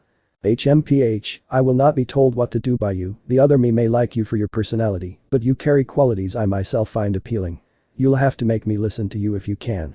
Rolling his eyes, the blonde simply shook his head with a small shrug before walking past the arrogant-sounding vampire girl, whose gaze followed him as he helped Tsukuri up and brushed the dirt off her uniform. Idly, he wondered how the girl could stand to wear that stupid green blazer normally. Moka took this time to address the secretly human girl, looking at her as if she were an inferior being standing brazenly before a superior being. "Ah yes, the girl my sentimental self seems to fancy, even if she's confused about it, your blood is just as delicious as the blonde over there. I'll have you help him watch over my sentimental other self. Be sure to get strong and impress me next time if you want to have a chance with me, girl." Her piece spoken, the silver-haired Moka took the rosary from Tsukuri's hand and clasped it back onto its chain on her choker. The effects were immediate in that the power the girl had been releasing disappeared, her body slimmed back down, while her hair and eye colors changed back to pink and green respectively. The girl also seemed entirely exhausted. With a sigh, Naruto picked the sleepy vampire girl up in a piggyback carry, hands held under her knees as her arms almost instinctively wrapped around his neck. Turning to Tsukuri, he gave the girl a smile as his special features slowly disappeared. "Tsukuri, why don't you go on ahead to school? You'll be late, but it should be fine. I'm going to take Moka back to her room and then tell her teachers that she wasn't feeling too well and so will be missing the technical first day of school." The brunette girl nodded her head slowly, seeming a little unsure but trusting the blonde's judgment. If he figured the girl needed to rest, then she would damn sure help in making it known the girl wasn't feeling good today. As she jogged a little shakily off towards the school, Tsukuri couldn't help but smile as she remembered the hit she'd landed on Saizu and how powerful she'd felt when her strike had sent him so far. She was definitely on her way to being able to stay here and explore her feelings for Moka properly. Tsukuri sighed as she rubbed at her sore shoulders on her way to the academy from the dorms. She hadn't seen Moka, so she guessed she left before the girl or something. This time Naruto had her come to his room 5 hours before school started, giving her relatively little rest or energy. Naruto had allowed the girls a few hours of extra rest before training in the resort after she showed up on his doorstep in her pajamas with her blanket wrapped around her like a portable cocoon. There was also a flash or something, but she couldn't remember too well. Over the 5 hours before school, Tsukuri was trained into the ground by Naruto, given no mercy for her gender or status as a friend. If anything, that second one only seemed to make the blonde push her harder. Her shoulders were sore now from the training she'd been doing. Not that her shoulders were her only sore part, but they were definitely catching most of the stress in her time learning under Naruto. Speaking of said boy, he had refused to tell her while training her just what it was that he, well, was. Every time she asked, he'd simply keep his mouth shut, only opening it to tell her to do another lap of the resort's roof or another set of the weights he had her lift. She figured by the end of her physical conditioning, she'd either have a fear-hatred for running laps and lifting weights, or she'd be doing one of the two out of habit without realizing it. Sighing softly as she broke herself out of her thoughts about pesky blondes and instead focusing on where her cute vampire friend was, Tsukuri looked around a bit to take a cursory glance of her surroundings. She admitted she probably zoned out a bit, but hey, no one had tried to do anything, so she called it a win. And the bonus just peeked through the crowd, waving to her with her pink hair flowing behind her as she ran. Tsukuri smiled as she watched Moka run towards her, a small blush on her cheeks as the vampire girl waved at her with such a big and happy smile. She wanted to protect that smile. Shaking her head as the pink-haired vampire got closer, the brunette found herself bracing her feet against the ground as her friend soon turned into a pink missile that attached to her front with arms around her neck. She blushed a bit more than before but returned the girl's hug, if a bit shyly, only to squeak as she was picked up and spun a bit by the pink-haired vampire. All around them, Tsukuri could hear the male students getting riled up at the display of affection between the two females. Moka's beauty matched kind-heartedly with Tsukuri's almost plain looks. Silently, the brunette cried animated tears at her luck in the body department, though she hid the comedic tears from Moka. It wasn't her fault she looked so plain. She blamed her parents for not passing on the proper genes to her. If only she could have been pretty like Moka. Mentally shrugging at that particular thought, she settled for giving the vampire a little squeeze before releasing her, only for both girls to jump a little when they found Naruto standing right next to them whistling a small tune. Both females then noticed just how oddly silent it had gotten around them after they had noticed the blonde. Looking at each other, then at Naruto, the girls shrugged before both grinned a little, taking a side of the blonde and leaning up against him. He didn't seem to mind, though they silently chalked up a little victory for themselves at getting a small blush from the boy for their actions. For something spur of the moment, it was surprisingly fun. Later in the day, a few classes had already passed the three friends by, and we now find Naruto standing in a class that seemed to be built around several, maybe a couple dozen, kitchenettes. The teacher was a woman wearing an outfit typical of a chef, sans the hat, and she looked as if she could be a foreigner, though there wasn't any accent in her voice.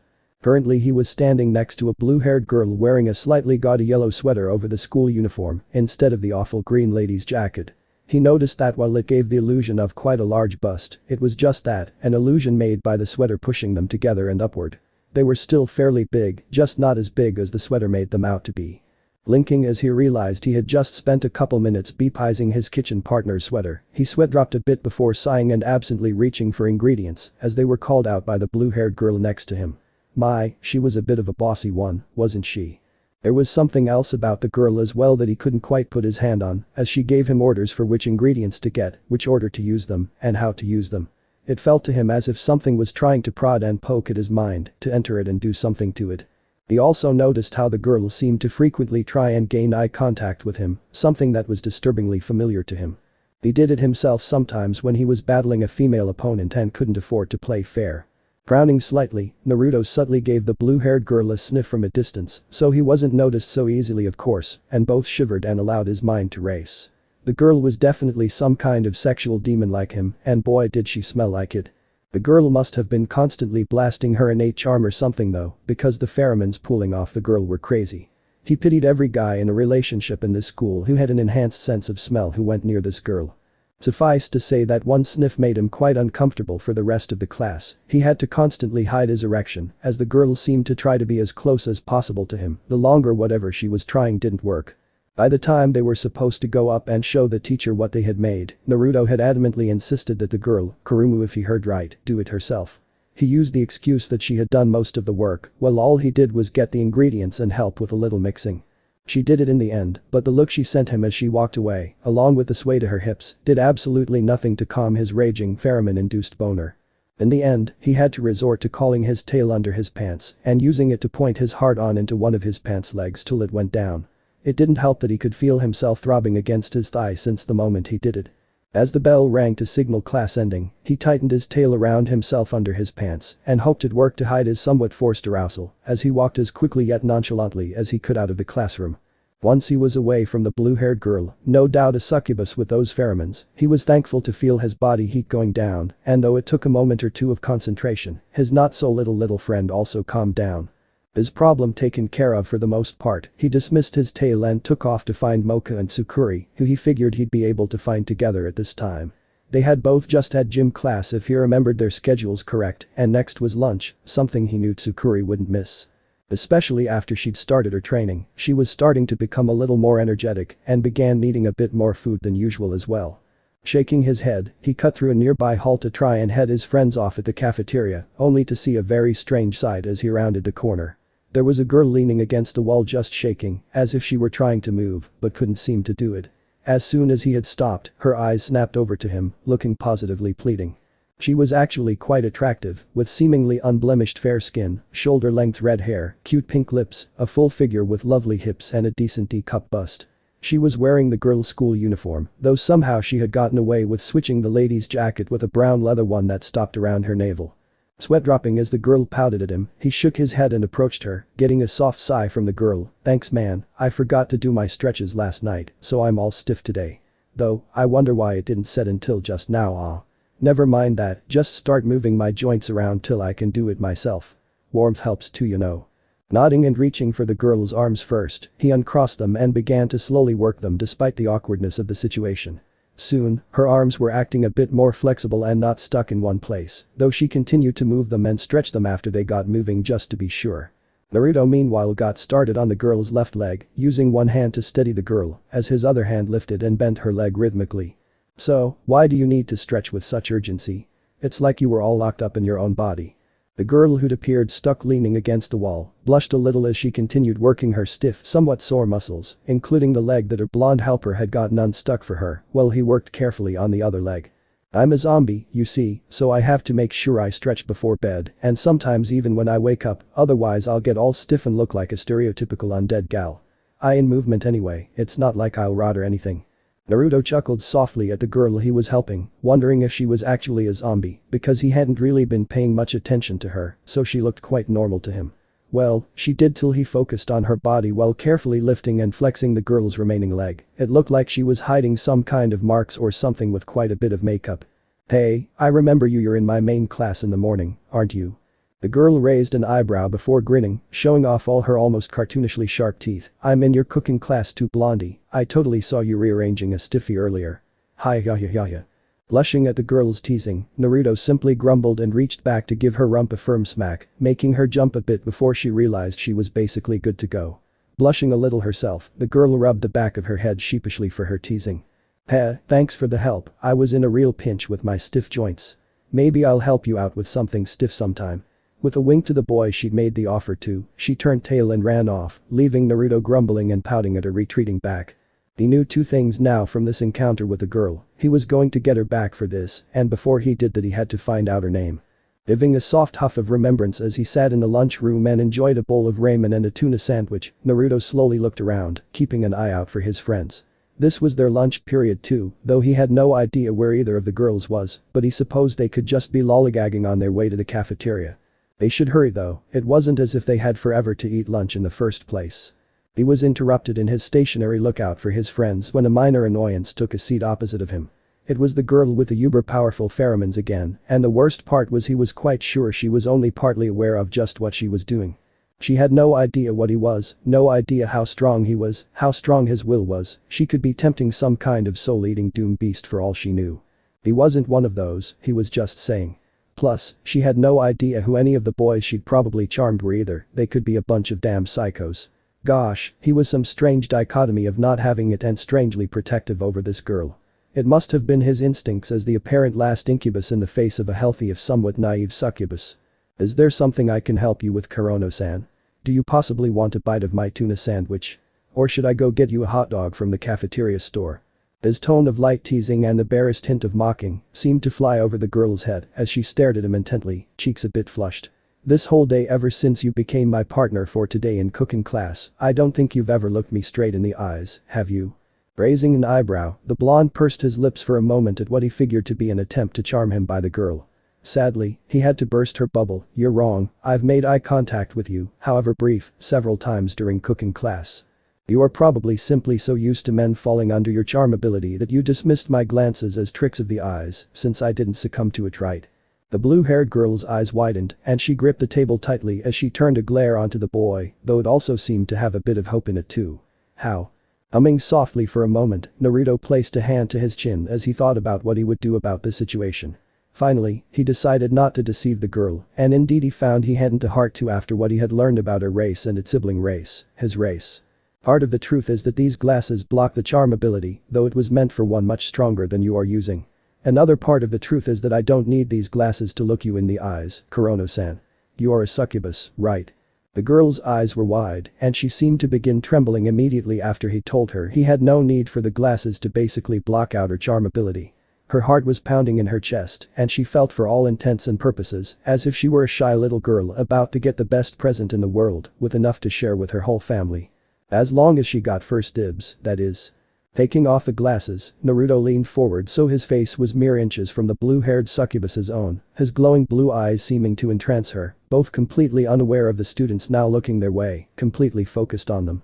Of course, all the jealous masses saw was the up-and-coming good-looker of the school, leaning his face region close to that of one of the sexiest girls in school's own face region. The latter's face bloomed into a blush and tears welled in her eyes before she ran out of the cafeteria, yelling that she had to make a very important phone call. This left the blonde who'd caused a little scene to nonchalantly go back to eating his lunch, though he had simply given up on his friends meeting him here. So, while ignoring the now glaring and/or staring masses of the cafeteria, the blonde scarfed down his remaining food and tossed the refuse in the trash can. He had some girlies to find. Whistling softly to himself as he walked through the halls for the last 10 or so minutes before lunch ended, after which he would need his two friends anyway, due to having the same class next period. One blonde ninja was having a surprising hell of a time finding two girls who should have stuck out like sore thumbs. One because of her cute and bubbly looks and personality as well as bright pink hair color, and the other because admittedly she looked kind of noticeably plain next to the pink-haired girl. Surprisingly enough, and something that made him vow to increase his own training in certain areas, one of the girls he was looking for came running into him from a side hallway. She looked a bit frustrated and possibly upset, so the first thing Naruto did was begin petting the girl's head. Unfortunately, he forgot that only worked on Moka. Tsukuri quickly smacked his hand away from her head with a pout before looking at him suspiciously. "Okay, what's with the look? I swear to the log I haven't done anything bad yet." Giving the blonde a look that told him she had caught that yet part, she shook her head and crossed her arms over her chest. "It's not that, it's just well, a few minutes ago we saw you getting real close with this blue-haired girl, do you know her?" Blinking this time, the blonde gave a small, non-committal shrug. "I can't say I know her, per se, I mean she's in my cooking class, but that's it." "Well, no, there is one thing. I told her what I am earlier, that's probably what you two saw. The news of what I am was bound to make that particular girl a bit more than just happy." Tsukuri shook her head and frowned as she moved her hands to her hips, looking at Naruto with a surprisingly stern expression for the human girl. She was improving. "Well, that girl just confronted Moka and told her to stay away from you if she knew what was good for her. She aimed that at me too, by the way, so just a little miffed." Naruto chuckled at this, bringing a look of consternation to the brunette girl's face before the blonde patted her head a couple times, removing his hand before she could bat it away defiantly. "Don't worry, I plan to nip whatever she's planning in the bud. I just hope revealing myself to her doesn't have any more consequences I won't know about till someone comes and tells me about it. Seriously, I'd much rather be told to my face if I'm going to have problems with someone cause of what I am." Tsukuri waved the boy off with a small sigh, relieved that her friend at least seemed sure he could stop whatever sinister little plot the blue-haired girl from earlier was planning. She had honestly looked as if she wanted to hurt them to keep them away from Naruto earlier, and while she could throw a punch and use a form of super strength at the moment, she felt it wouldn't be enough. "Well, you go get Moka and tell her I'll be dealing with the blue-haired girl before she becomes a problem. You might want to be there for her in case Kurono-san does something against Moka or you with the people she's already charmed." Kurumu had a haughty look on her face as she strutted down the hallways of the school towards her next class, math, which unfortunately she had with those two she'd threatened earlier. She was in such a good mood that was all she had done at the time, but if she saw them even look at Uzumaki Naruto after her warning, there'd be hell to pay. The first incubus in centuries. She was not going to pass up this golden opportunity. Of course, before she could think any further on what her courses of action from then on would be, the supply closet in her path opened up and two strong hands shot out quick as a blink, grabbed her, and yanked her into the room before she could even squeak. Before she knew it, she was in a dark room, the only sound being the door being locked, and she could feel her hands being swiftly and expertly tied behind her back in a way that even robbed her of the use of her fingers. If she tried extending her nails, she'd only end up stabbing herself and destroying her hands. What's going MMMPH? Her frantic question was cut off when a gag was placed in her mouth, and quicker than she could begin struggling in earnest, her entire body was bound in a way she'd find almost artistic if it weren't her being tied up. Just as she was about to start crying and transforming sans the claws to attempt an escape, a voice spoke into her left ear, accompanied by hot breath that made her involuntarily shiver. "You've been a bad girl, Kurono-san. What's this I hear about you threatening my friends if they come near me again? TSK, you've been a very bad girl. And bad girls get spanked." The whispering soon stopped, leaving her wide-eyed as she could still see nothing in the dark, and even though she now knew who had captured her, there was still some fear over what he'd said. She'd never been spanked before, her mother never saw use for it, and her father, well, she never really knew him, honestly. Biting down on the gag in her mouth, the girl shook as she waited only to give a muffled cry past the gag as a firm hand finally cracked sharply against her face, allowing her to notice that her skirt had either been removed or flipped up because that smack had landed right on the tender flesh of her face that her practically tiny panties didn't cover. Curse her promiscuous manner of dress. This same pattern repeated for 5 minutes, Kurumu would be let to wait anxiously for the next smack of a hand on her face, and she would almost always be somehow lured into a false sense of readiness when it suddenly surprised her by cracking against her face again. Her face was flushed, both her face cheeks were the same, and tears were falling down her cheeks. The voice came back then, and her breath hitched in a pseudo-hiccup. "Do you still plan on threatening my friends for being near me? I can assure you, I will carry out your punishment much longer. We can simply be in here for the entire math class. However, if you promise to leave them alone, perhaps become our friend instead of our enemy, that would make you a good girl, and as the opposite of a bad girl, good girls get rewarded." As the last syllable of the boy's last word heated up her inner ear, she gasped into her gag as she felt a surprisingly gentle touch to her panty-clad core. Of course, this also resulted in the person who'd been spanking her finding her to be positively soaked from his punishing her. She couldn't help it, she was a succubus, ergo kinky by nature. Not to say she wasn't properly chastised with this, of course. And the promise of a reward for something as relatively simple as becoming friends with the people she'd recently threatened only had her swiftly getting wetter. Maybe she'd throw in an apology to those two later as well. "But you promised to be a good girl now. As much as I'd enjoy taking a hand to your perky backside again, I'd much rather not do it as a full-on punishment. Give me 2 nods if you understand and we'll make the promise."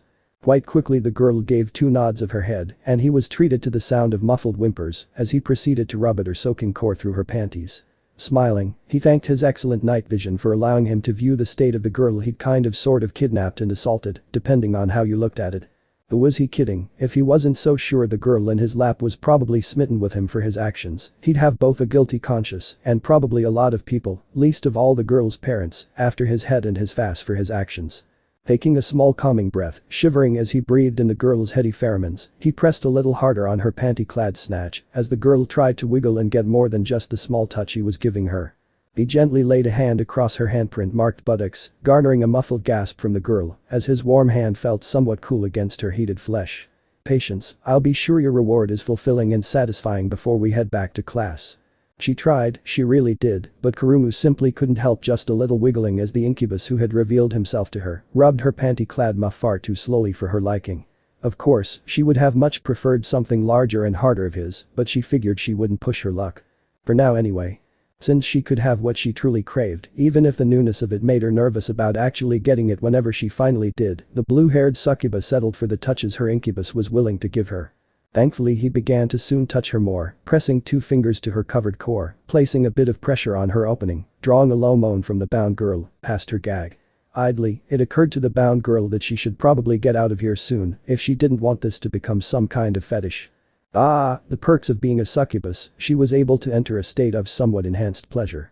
Each touch the boy gave her sent sparks up her spine, and seemingly against her volition her tail popped out, swishing about smoothly.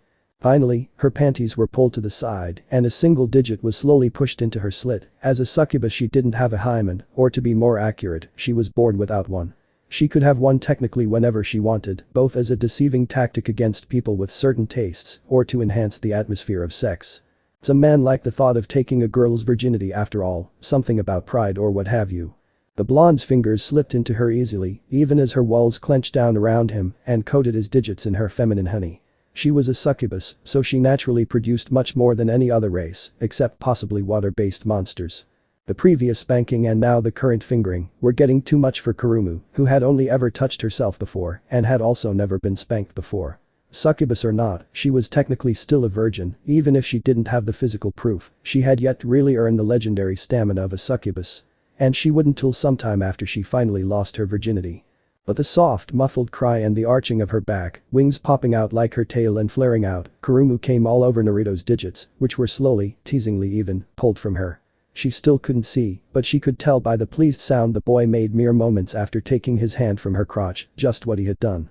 She didn't think she could possibly be more turned on in that moment than she already was. And she hadn't even gotten to see anything that had taken place. Still, this left her with a small dilemma. Of course, she wanted to be a good girl, and she had promised to be one, even gotten the reward for it, but what if maybe a girl just wanted to be a little bad sometimes? That and several more thoughts ran through the blue-haired succubus's head as she was slowly untied and let free, no doubt about to be made to go to class after such an intense experience. Hopefully she'd be able to sit down with how hard she'd been spanked. School ended relatively quickly after his encounter with Kurumu, setting the girl straight in a way she would understand. It helped that she seemed entirely willing to accept it when she found out it was him doing it, almost too eager even. Sighing, Naruto shook away such thoughts before he popped a boner and likely drew the eye-ran jealousy of many males in the school, as well as the lust of many of the females here as well. He was still waiting for Tsukuri and possibly Kurumu to join him and Moka for the walk home after all. Said pink-haired bubbly girl was currently looking through some art Naruto had recently drawn in art class, in record time too for such nice pieces. They were all seemingly old-age Japan-styled artworks, mostly of great beasts such as tigers, food dogs, oriental dragons, etc. He said he learned from an acquaintance he made a while ago, but she still found it amazing that he could put such quality into his work with seemingly so little effort. She already wished she could be so swift in her drawings.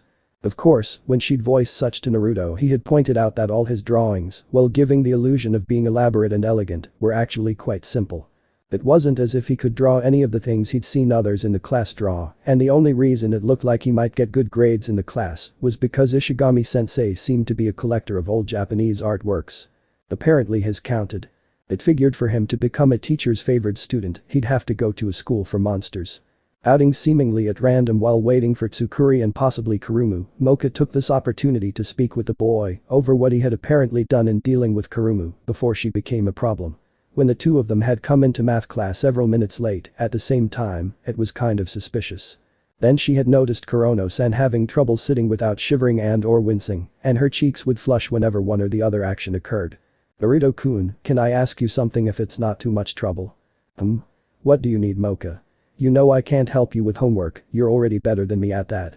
The pincat giggled softly but shook her head, blushing a little as she placed her palms against her cheeks to try and calm herself.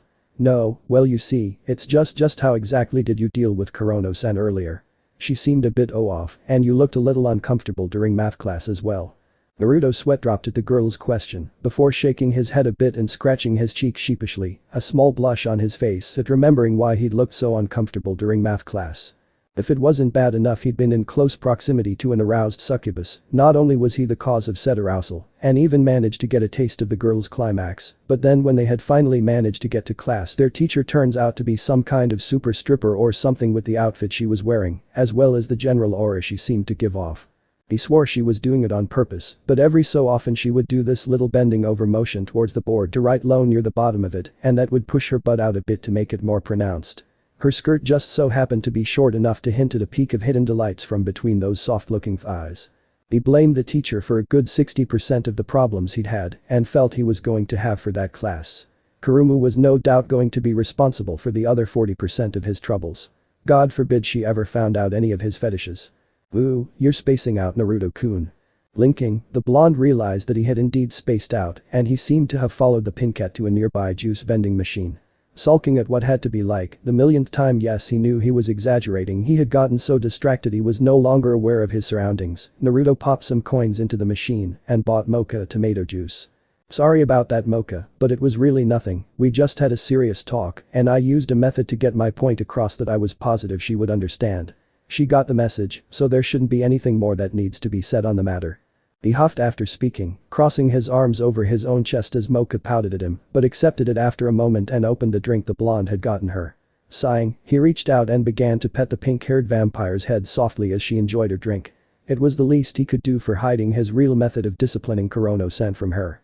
Speaking of, they didn't have to wait for said girl much longer than it took Moka to get halfway through her drink, though they were surprised to see her dragging Tsukuri behind her. Her smile, however, if nothing else, told them that she had no malicious intent in her actions. Imagine Moka's surprise when the blue-haired girl placed a disgruntled Tsukuri next to her and gave them both a decently low bow at the waist. She had honestly not expected this, but it made her heart flutter with joy that she might have another friend now, so soon after starting school. That would make 3 in about as many days. I apologize for the way I acted earlier. I was out of line no matter how ecstatic I was about what I'd heard before threatening you. I take back all that I said and ask your forgiveness and if possible your friendship. Anyone who is friends with Naruto-kun is a friend of mine after all. Moka was happy to have another friend, practically having to restrain herself from bouncing all over the place like a child on a sugar high. Such a thing most certainly wouldn't be proper for a vampire like herself after all. Tsukuri on the other hand seemed a bit skeptical, pursing her lips and narrowing her eyes a little at the blue-haired girl apologizing to them. She had threatened them before, but if she had the gall to apologize now, and if Naruto didn't seem to find it suspicious, then she would accept it as well. Yay, new friend. Moka glumped Kurumu suddenly, surprising the succubus, who hadn't expected the bubbly girl to act like this toward someone who had recently threatened her. Didn't this girl know how to hold a grudge? Or be suspicious of intent? She's such a hopeless girl, it seemed. Yeah, we're friends now. Geez, you're kinda cuddly for a supposed vampire, aren't you? Said vampire pouted but kept hugging the blue-haired girl happily, only too happy to have another friend after her years of growing up without any. What going on here, you collecting big boobs or something Uzumaki-san? Hi ya. The hugging girls released each other to turn towards the source of the sound, Tsukuri and Naruto doing the same, all of them being a bit surprised to find a girl hanging stiffly from a tree like a sloth, but with only one arm. Mind giving me some help here, buddy? I'm afraid my joints all locked up again, plus I kinda need my arm back on my body. Tsukuri fainted, Moka blanched at the sight of an armless girl, and Kurumu had to look away to not get nauseous. She didn't do well around things like that. Rolling his eyes, Naruto took it upon himself to summon his wings, which instantly drew Kurumu's attention by itself, before he flew up and grabbed the zombie girl he'd met earlier, landing next to her arm and picking it up before moving from under the shade of the tree to the bench near the juice vending machine. So what were you doing up there anyway? I didn't figure you for the type to go climbing trees for the heck of it. Pushing her head back till her neck bent and allowed her to take in some of the heat from the stone wall behind her, the zombie girl thought about her answer as Naruto displayed rare domestic skills for a male in the art of sewing. By which it meant he was sewing her arm back onto her for her. I finished doing my stretches after you helped me in the hall, and I figured that would be enough, I'd be set for the day, but it turns out I slept funny last night or something. I was just resting against that there tree for a little bit of time in the shade, when bam. The sprinklers turn on, and I get startled like a kitty with a sudden loud noise. Landed in the tree and friggin' got froze up like that sometime during 5th period. Oh? And just what were you doing out of class, little Miss Zombie? I didn't peg you for the rebel type. Really? Damn, I thought the jacket totally said it for me. Anyway, I told my teacher I needed to go out in the hall to do some stretches, otherwise my body would lock up again. Well, I neglected to do the extra stretches cause I figured I was set, like I said, and badaboom, here I am. Thanks for sewing my arm back on by the way. Naruto simply waved her off, looking the girl over now that her arm was back in its place, and now that she was in the sun, he could see smudges on her face and other visible parts of her body, showing stitches through the smudges. Hey, what's up with the stitches? You get cut before or something? At this the girl just waved him off with a playful scoff, these old things. I get things cut off almost all the time back home. Some of these pieces aren't even mine, for instance, got this left eye from a cat-type monster that tried to mug me a few years ago. I may not look it, but I'm actually too old to be in this place by at least a few years. Or at least in the grade I'm in now, but hey, I never got to go when I was the correct age, so here I am. Tsukuri shuddered from her spot behind Moka as the zombie girl on the bench talked so casually about some of her bits and pieces not being her original ones. She was fine with Moka, she was cute, bubbly, totally his type, and she apparently wasn't able to turn her into a vampire with a simple bite. Till she was told conclusively otherwise, she was staying totally clear of those stupid sharp teeth in the zombie's mouth. Hey, you know, I just realized I never told you my name, Blondie. The name's Caverta, a play on the word cadaver. It's like my big sis's name being a play on the word zombie itself. Naruto smiled and rubbed the back of his head a bit. Well, at least the girl was certainly plenty friendly. Shrugging, he extended a hand towards the girl, who accepted it and let the blonde pull her up. Well, Kaverta, nice to meet you officially. You know, now that we know each other's name, you do know my name, right? You don't honestly think it's Blondie, do you? Ah, of course I know your name. I heard the teacher calling it in cooking class earlier. Yer Uzumaki Naruto fish cake. The blonde blushed at the more embarrassing meaning for his name before he glared at the zombie and lifted one of his hands before lashing it out quickly and smacking the undead girl's face, making her squeak and jump at the impact. Meanwhile, Moka and Tsukuri blushed at the act while Kurumu began to give Kaverta the stink eye the moment Naruto's hand had landed against the Reteed's butt. It's Maelstrom. The hell, man, warn a girl before you do something like that. I'd prefer if there weren't too many people around to see it, you know. Hi-ya-ya-ya. While Naruto was stuck unable to think of something that would properly get to the seemingly shameless zombie, Kurumu had her cheeks puffed and seemed to be fuming, practically frothing at the bits. She was so jealous. Spanking was supposed to be their thing. It was bad enough she wasn't able to take out Moka, so Naruto-kun would belong to only her and maybe her family, but now she had this exotic zombie girl over here, all but making a pass at him. Brah. Kurumu snapped and had to be held back by only slightly struggling Moka and an almost completely struggling Tsukuri before she could jump at and attempt to maul Kaverta. Of course, all the zombie did was chuckle at the now transformed succubus and her little temper tantrum, with the blonde standing next to her being just as amused yet at the same time unamused.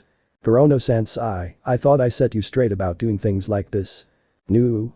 You only told me not to go after Pinky and Plain Girl. You never said anything about hussy zombies who don't do diddly when you spank them. That's like, practically flirting.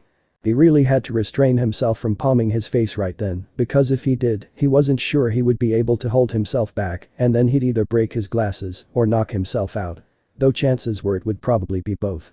Do you even know why you're being so possessive in the first place? Because that's what's happening right now, you're being a possessive little brat. He may have been a bit harsh, but he honestly wanted the girl to not be so possessive that he couldn't be himself around any female friends he had.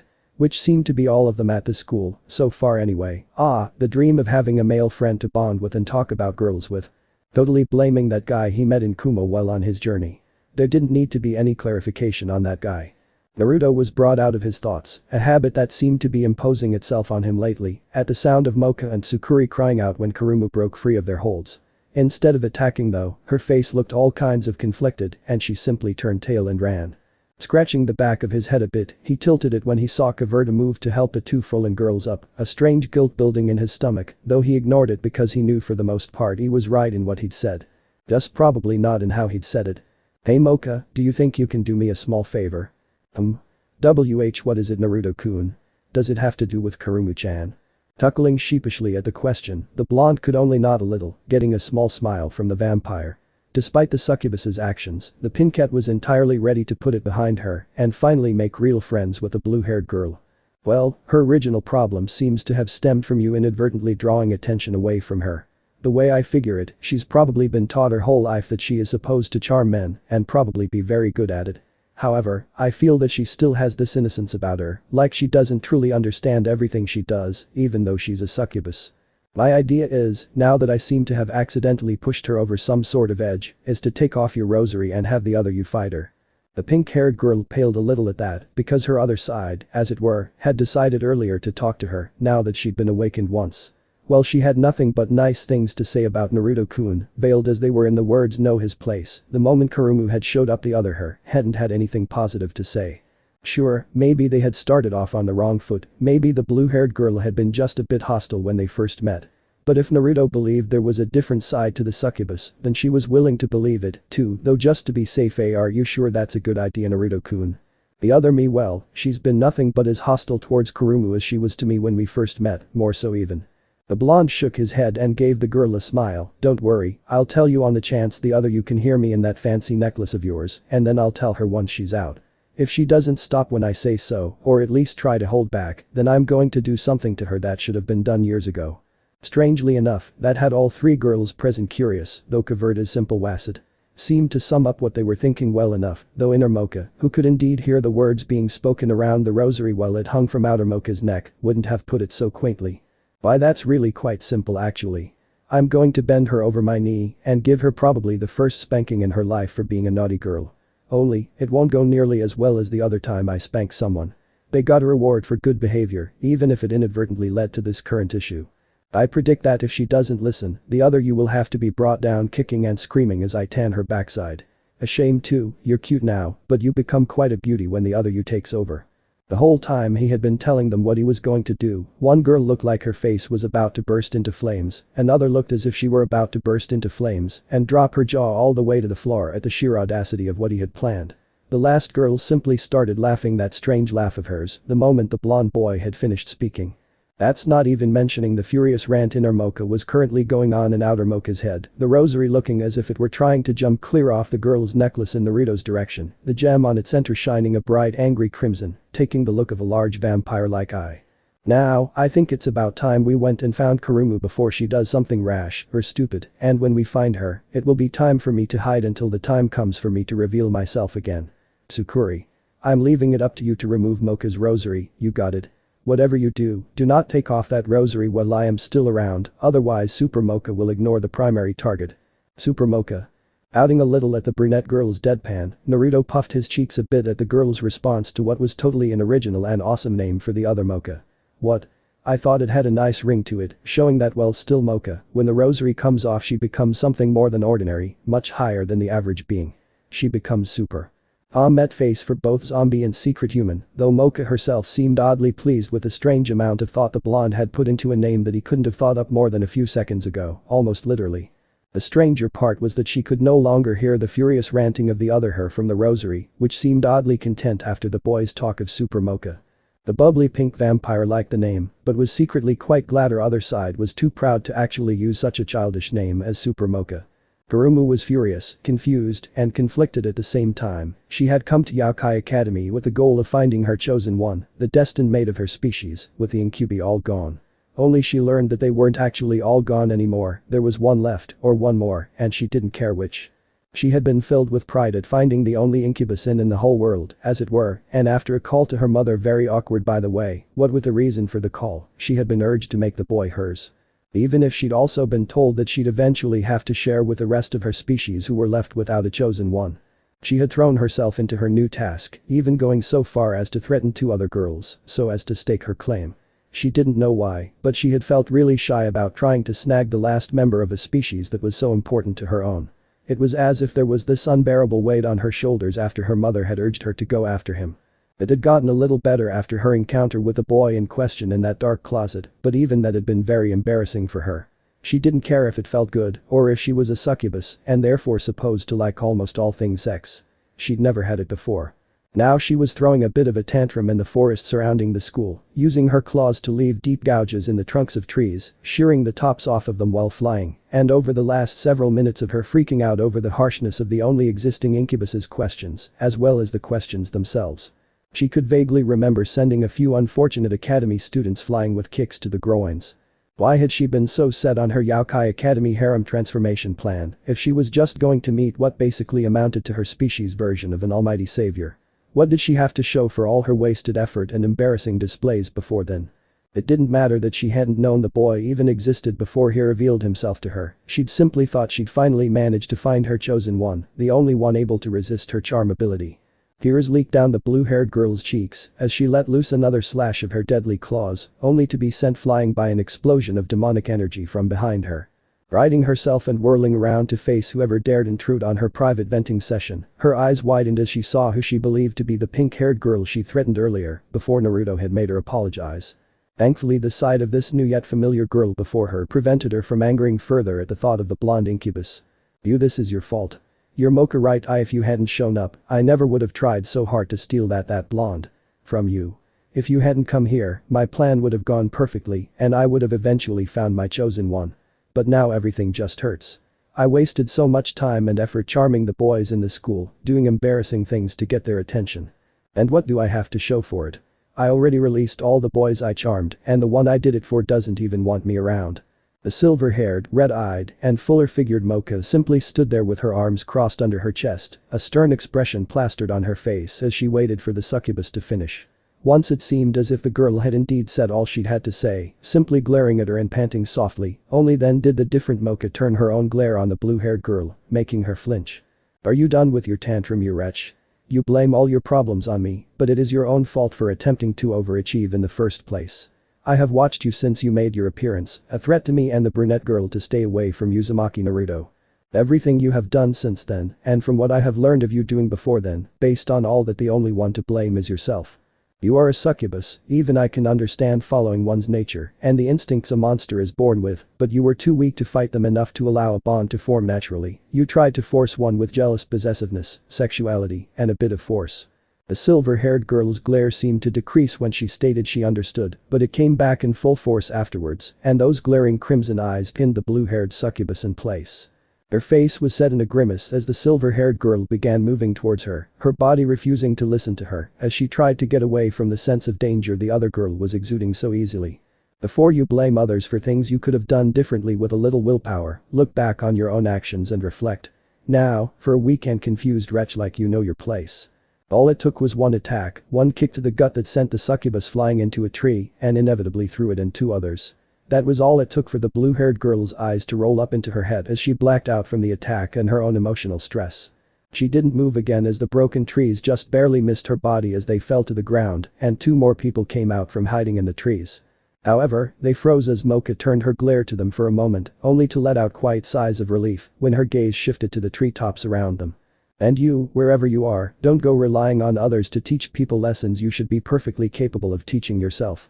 This is partially your own fault as well, you simpleton. You could have just as easily told her that her methods wouldn't work on you as you did simply letting her continue in hopes of catching your attention. Come down here. No. You're gonna yell at me. 2 sweat drops and 1 growl was the response to the childish cry coming from all around the clearing, and the one who growled sent a redoubled glare into the surrounding trees. I will do much more than simple yelling if you do not bring yourself before me and take your punishment like a man. Or did you deceive the blue-haired weakling? Are you not an incubus as you'd have us believe, but instead a mere succubus in disguise?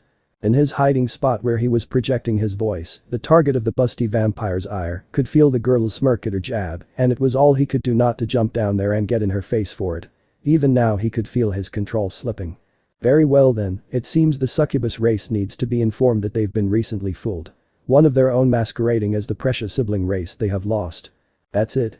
Naruto was in the clearing and in inner Moka's face before he even realized he'd been successfully taunted into showing himself. When he did realize what had just happened however, he had just one thing to say as Super Moka pulled her fist back. Clever girl. The next 10 minutes for the blonde was spent being angrily lectured on how to think things through and take responsibility when he didn't by the incredibly satisfied looking Super Moka. He took no small amount of pleasure in referring to her like that in his head while she lectured him. Maybe he should make a special seal that turned her aura and hair yellow whenever she was released, keep it on her for like a week's worth of transformations. Nah, that would be mean to the cute and bubbly outer Moka as well. That would be totally uncalled for. By the time Super Moka had finished her lecture, with a parting shot to his ribs that made Kaverta and Tsukuri wince before she put the rosary back on, Naruto actually had thought about what she had said. Holding his aching ribs where Super Moka had kicked him before resealing herself, the blonde turned his gaze over to where Kurumu laid unconscious in a precarious position among the trees she'd felled when Moka kicked her. Kaverta, Tsukuri, do you two think you can take Moka back to her room before you two turn in for the day? I think I'm going to take Kurono-san to the infirmary.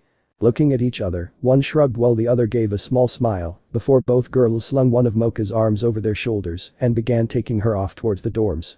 They didn't know why the bubbly vampire always seemed so tired after unsealing her inner self, but Tsukuri at least thought of it as her duty to watch over the vampire girl during these times. The cute and bubbly Moka was just her type, that was correct, but if she were honest with herself, then she wouldn't be able to say that she was ever really scared of the other Moka.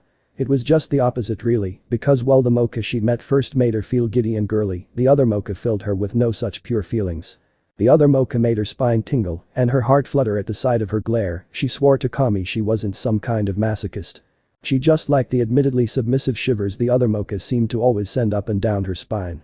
The door opening drew the attention of the room's only previous occupant as she looked up from her desk, or more specifically the small amount of papers upon it, student files and such, nothing she wasn't supposed to have. The woman in the room blinked as a decently sized male figure entered the room once the door was fully opened, and as he stepped into the light of the room, the woman was able to recognize a female figure in the male one's arms. She was limp in his hold, so she was up and next to the couple quickly, a hand slipping to the girl's neck to feel for a pulse. Sorry about this, Nurse-Ann, I wish I could have brought her in for something less serious, especially since it hasn't been very long since school started. She'll be okay though, I applied some first aid before I brought her here. Taking the girl over despite the boy's attempt at reassurance, the woman raised an eyebrow as she noticed a quickened pulse and a bit of a flush to the girl's face as she rested in his arms.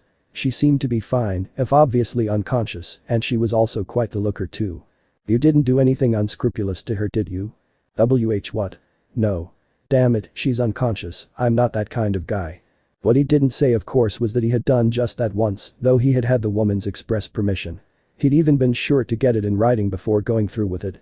Even supernatural beings had to protect themselves from the wrong side of the law after all. There were some things even ninja believed were wrong after all. Well, you can place here on whichever bed, they're all open at the moment. I hope it doesn't sound wrong of me, but I hope the school year gets more interesting soon. I won't be able to bear it if it's always as boring as it has been so far. Setting the unconscious Incubus down onto the nearest bed and drawing the curtain, the blonde deadpanned at the nurse, it's only been 2 days. But technically yesterday didn't count, since the students only had one period. That sounded more logical in my head.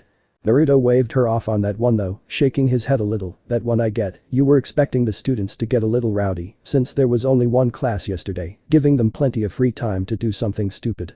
Speaking of, you really didn't have anyone brought in here yesterday? No, I'm afraid not, I haven't seen a soul in this office till you walked in with the girl. Ignoring the pout on the woman's face as he tried to think about what had happened to the Kamiya boy, he totally missed the mischievous glint that came to the woman's eyes as they looked him up and down. It had been a long time since she'd had that annoying itch scratched, sure she could do it herself, but that had gotten boring and dull since her first lover came and went. Seeing the blonde boy distracted and the curtain closed on the bed the unconscious girl was placed in, the nurse licked her lips playfully as she slowly, unassumingly got out of her chair.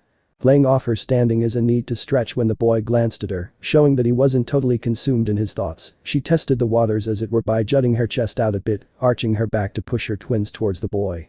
She had to hide a grin when she saw his eyes lock onto her chest, her large full frieze straining a bit against her shirt, a simple white button-up. Slowly, teasingly, she lowered her hands, placing them just shy of her frieze, replacing a giggle with a teasing sigh as she saw his right eye twitch. Soon, her hands were at her hips under her doctor's coat. She was perfectly aware she was only a nurse, drawing attention to them as she idly hooked her thumbs under the rim of her semi-snug black pants. Letting a visible shiver move down her body as she felt his eyes upon her, she straightened back up and turned back to her desk to hide her teasing grin. Even if she wasn't able to seduce him, either because he had some kind of crazy stupid moral code for a student or he had someone he liked already, she would certainly enjoy teasing him. The gasp escaped her lips mere moments after she bent down to look at the papers on her desk, having just so happened to do this with her shapely butt pointed at the blonde boy. Well, she didn't have to worry about some kind of morals or a girl he already liked if the delicious hardness pressing tightly against her butt through their clothing was any indication. The buck of the boy's hip sent her against her desk, her legs spreading enough to lower her butt level with his hips. She was taller than him, she wasn't going to make him stand on her chair to plow her or anything. It also made it easier for his head to reach hers when he leaned down over her, giving another buck of his hips against her butt, sending pleasant tingles up her spine as she gripped her desk with a little grin, curving her lips. Such a naughty nurse, tempting a student in the infirmary. What would people think if they saw such a thing? Why, you're quite lucky you got me instead of some other idiot male in this school.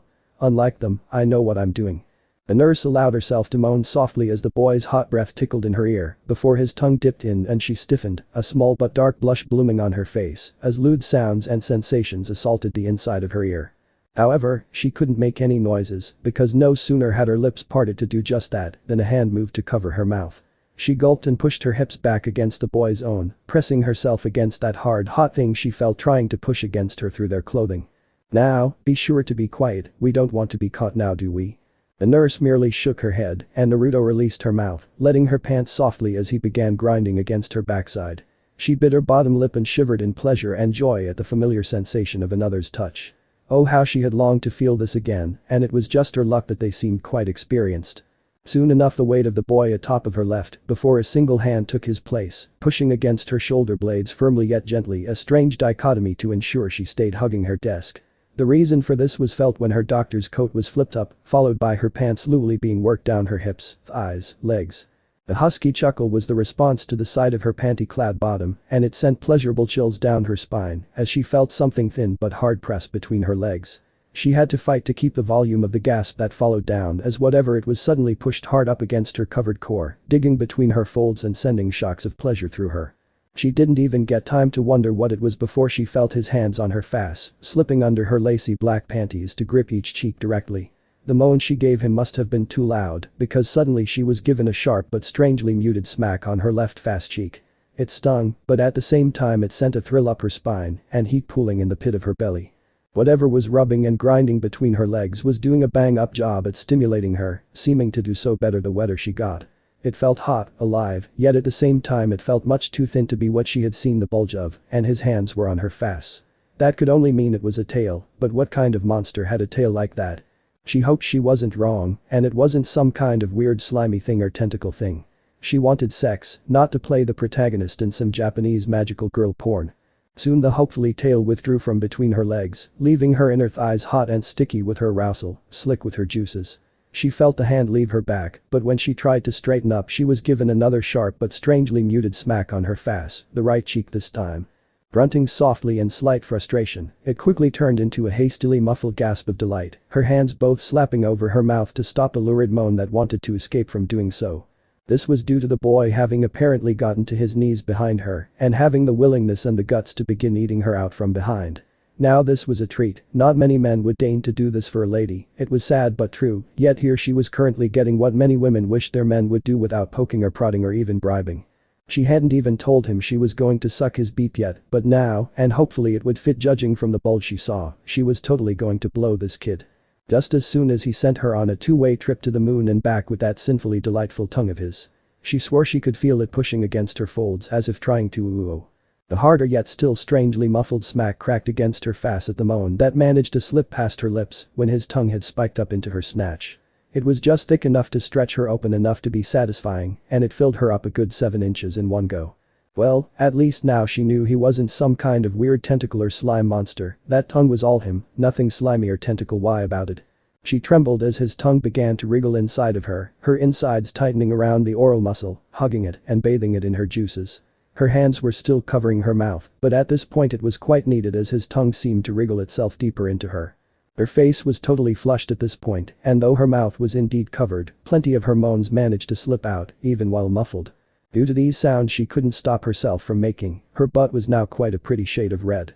Little did she know, Naruto was enjoying himself a beautiful up-front view of his tongue disappearing into her snatch, as well as her lovely red butt.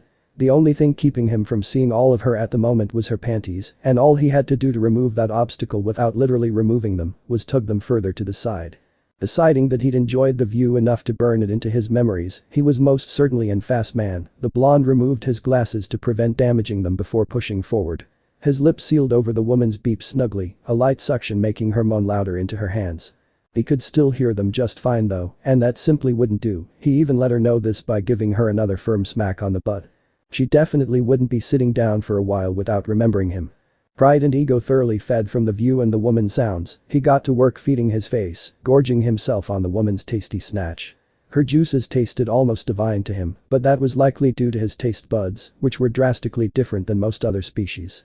He still tasted other foods just fine, but without a doubt, or any shame at all, he would tell anyone that his favorite food was a woman's juices. Working his tongue deeper into the woman slowly, a pace he kept to torture and tease the lady, he began wriggling the organ a little harder. He didn't move it any faster, but the pushes against her inner walls were much firmer than before. To think, he still didn't know the nurse's name. Such a thought was disregarded entirely the moment he felt the woman begin to give spastic squeezes around his tongue.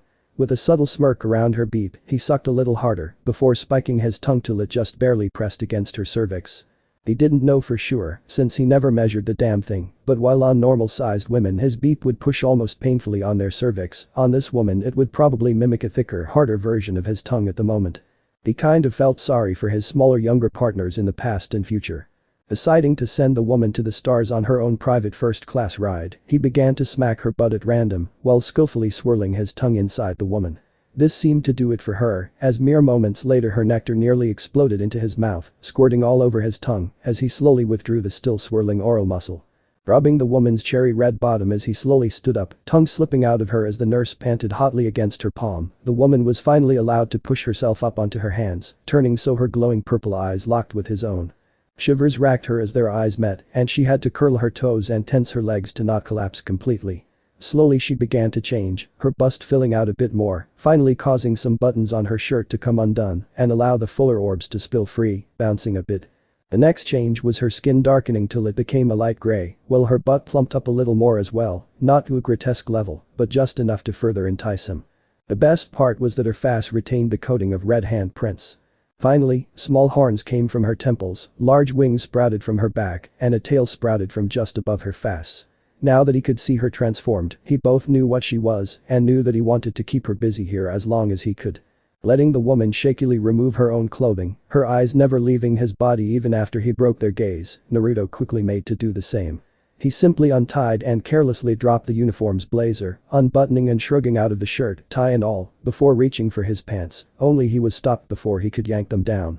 Quirking an eyebrow, he was pleasantly surprised when the now topless woman, clad now in only her soaked panties, slipped from her desk and to her knees before him. He noted that even on her knees her head came up to around his stomach instead of his crotch. Not truly a problem considering what he was and how gifted he was because of it. Surprisingly deft fingers for how much they were also shaking swiftly undid his pants, thumbs hooking under them and the boxers her had on beneath them.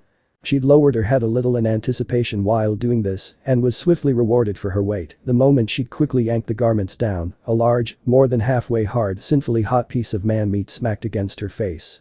She cooed lovingly as her hands encased the shaft, still leaving a few inches left untouched. Slowly she stroked him, feeling up his beep and breathing in his aroma.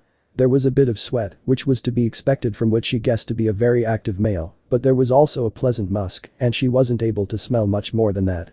She wasn't of a species that had a great sense of smell, after all. Her eyelids fluttered in her joy as she slowly brought the beast above her to full hardness, her softly glowing eyes moving down slowly till they rested on his balls, nice and large, almost the size of apples yet not nearly as hard. When one of her hands moved from the boy's beak to his balls, she got a good feel for their heat, weight and firmness. She had certainly picked a right stud in this boy. With a quiet moan she closed her eyes and drew her head back, letting her hands and nose guide her as she slowly engulfed the boy's beak. First she took the head, then she slowly took 3 inches, taking more till it hit the back of her throat at an even slower pace after that. The taste of him on her tongue, the weight of his shaft pressing just so on her tongue made her shake in delight. This was certainly a monster of a beep and it would properly scratch her itch for her soon if she had her way. In a way the boy was like some kind of chocolate candy made by those high-class crafters. He was thick, sinfully delicious, and she better left it that he'd just melt so heavenly in her mouth soon. Slowly, she calmed herself enough to do what she wanted before the hands still around his beep let go, moving to the boy's surprisingly girly butt as she began to grant him entrance into her throat. She was going right for the ever-popular deep throat, if slowly, but that was on purpose. Naruto meanwhile had to keep reminding himself to keep his own sounds in check, as well as not to just grab the woman's head and start thrusting. He was more than content to let the woman set her own pace, to let the pleasure just slowly build before she inevitably made him burst. It was as if the stress of the day was just melting away from him as his muscles flexed ever so slightly with his effort to remain standing as the woman finally managed to take his entire beep down her throat. He was lucky he was an incubus, he truly was, because the look the woman was sending up at him with her lips wrapped snugly around the base of his beep would be sure to make any normal male burst early. As it was the blush and moan that their eyes staring into each other caused in the woman made one of his sounds resound a bit loudly throughout the slowly darkening room. Seeing a chance for a little mischief and revenge of sorts, the woman took this chance to land a smack on Naruto's own butt. He gasped before glaring down at her, though she merely smiled cheekily up at him around his beep and began to quietly slurp on him while making her way up his shaft. The moment she got halfway up his beep it felt as if she were attempting to suck his balls out of his beep and he grit his teeth to keep quiet. Finally, the last several days, those spent in the resort training Tsukuri included, in which he hadn't masturbated or felt the soft flesh of a willing female, finally caught up with him. With a grunt and a lust-filled growl, his eyes glowed brightly as he came, beep stiffening further as his load traveled up his urethra. Feeling it against the bottom of her tongue, the woman pulled her head back till just the head was locked in her mouth. Her cheeks inverted a bit and Naruto's breath hitched as his seed was practically sucked out of him, the first globs of it coating the woman's tongue. In hindsight she probably shouldn't have allowed that. The moment his potent seed splashed against her tongue, the woman stiffened before swallowing on a forced reflex. She began to swallow all that was fed to her. Her eyelids fluttered throughout the whole meal she was given, a full minute and a half of ejaculation, what breath she had been forced to take to avoid drowning, had left splashes of thick white running down her chin to land on her freests. She had noticed the moment it hit her tongue, but it was only confirmed when the stuff hit her flesh, but his semen seemed to act as a powerful aphrodisiac, and if what she was feeling was a correct indicator, it caused pleasurable tingles wherever it touched, effectively turning the tingling area into a new erogenous zone. Hopefully it was temporary, she didn't want to have to hold back moans every time she drank a glass of water. She had drunk his seed and it was delicious for some reason, but it also had her entire throat, her mouth, and her tongue tingling and sending pleasure up her spine whenever she swallowed her own saliva. Looking up at the boy after she withdrew him from her mouth, she opened up to show him what she had managed to force herself not to drink yet. Sloshing it in her mouth with her tongue a little, she closed her lips and made a show of moaning as she gulped down the last of the boy's seed that she had received. She didn't get to enjoy his smoldering expression for very long before she was forced to squeak quietly when he bodily lifted her, surprisingly easily in fact, and pushed her onto her desk butt first. Her arms and legs wrapped around him when he pushed up against her, taking a moment to line himself up properly before beginning to push. Her head fell back to expose her neck and throat to the young man as his devilish beak stretched her out just perfectly as he slowly forced his girth into her, about 3 whole inches wide. Oh, she had definitely picked a winner in this one, and if she was so inclined, she may just decide to keep him.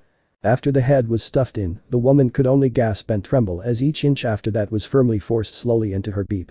True, the real nerve endings for pleasuring a woman were within the first 4 inches, but it never hurt to have some extra inches for further delight. By the time Naruto had fully sheathed himself in the now trembling woman, her claws were leaving painful scratches in his back.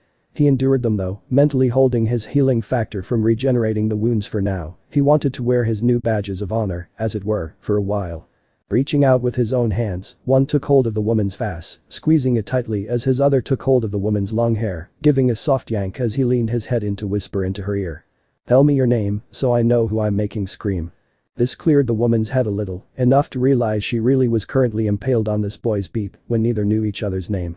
She'd have laughed if she wasn't so sure it would wake up the unconscious girl in the bed behind the closed curtain. Instead she leaned in so she could whisper to the boy in turn, the names NNNGH Alice, oh. Those desperately quieted sounds that just begged to be let loose. He wanted to hear them, but at the same time he didn't want to risk waking Kurumu. He would have to find some time to lure the nurse into his resort for some more fun, where they wouldn't have to hold back their sounds or activities.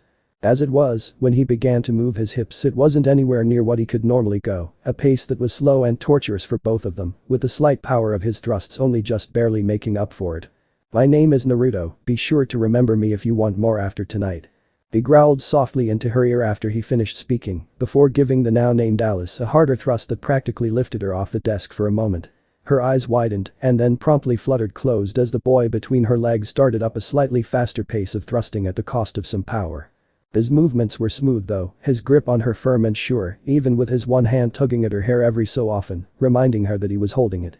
While this was happening, his lips moved to her neck, just at the very edge of her throat, kissing and giving small sucks and nips along her exposed flesh as he thrust into her. Every few thrusts he would give a little nip along her neck, drawing low moans from her as he played her body like an instrument. He wasn't very good with instruments, but comparing that with his bedroom skills was almost an unfair comparison. He was an incubus after all, it was kinda sorta in the job description. Soon, his thrusts began to get bolder, working faster and just a bit harder into the woman. They still needed their other sounds muted however, and to solve this Naruto kissed Alice, wrapping his tongue around her own, which was sensitive and tingly. Alice had personally never had anything like this, and she still didn't know just what the boy was. She would have to ask him when she had the chance, it was as simple as that, but if what happened when she drank his semen was any sign as to what was coming, she had a feeling she wouldn't be able to walk properly for a while after this, and he wouldn't even have had to thrust very hard. After what seemed like together an eternity and barely a moment, Naruto felt Alice tighten around him a little painfully, technically it was his fault for being so thick. This was followed by an almost divine milking sensation as he felt a nice wetness squirt against his crotch. Such was the straw that broke the camel's back, as it were, and he buried himself balls deep inside of the woman as he followed her over the edge into the abyss of ecstasy. The feel of his semen pouring into the woman's womb sent pleasure and pure satisfaction coursing through both of them. They held each other tight and trembled in each other's arms as they rode out their orgasm. Even through the fog of ecstasy caused by her own orgasm mixed with the aphrodisiac effect of Naruto's semen, Alice felt both a draining feeling and an even more intense pleasure filling her up, seemingly to replace whatever the draining feeling was. By the time they had finished, there was a slight but noticeable bulge in Alice's belly, and their tails were entwined quite snugly. Both participants panted hotly as they stared into each other's eyes again, one feeling a bit refreshed and full, the other craving a nice nap after such awesome sex. She could confidently say it was the best she'd ever had, and it was from a student many years her junior, if only she were mean-spirited enough to track down old dates and/or lovers and brag about the one she just had. Alice's sleepy giggle made Naruto grin, though he did feel a little bad for feeding on her so much during their orgasm. Slowly standing with the woman still impaled on his beep, he carefully walked over to another empty bed, lowering the nurse onto it and slowly pulling out of her. After taking a minute to admire her nude form, coated lightly in sweat and her snatch drooling his seed. His instincts were yelling at him to have another go, but he didn't like going at unconscious partners unless he had their permission while they were still awake. Shaking his head to clear it of his pesky instinctual urges for more sex, he quickly cleaned up enough that no one would find anything suspicious before dressing himself and closing the curtain to the bed the nurse was on now. He was feeling a little refreshed, and there was still an hour or two before curfew. Naruto figured it was about time for him to do a little training in his resort himself. So this part ends here. I hope you guys enjoyed this video, so quickly like this video for second part of this series. And comment down below your thoughts about this series. And now it's time for me to go, bye.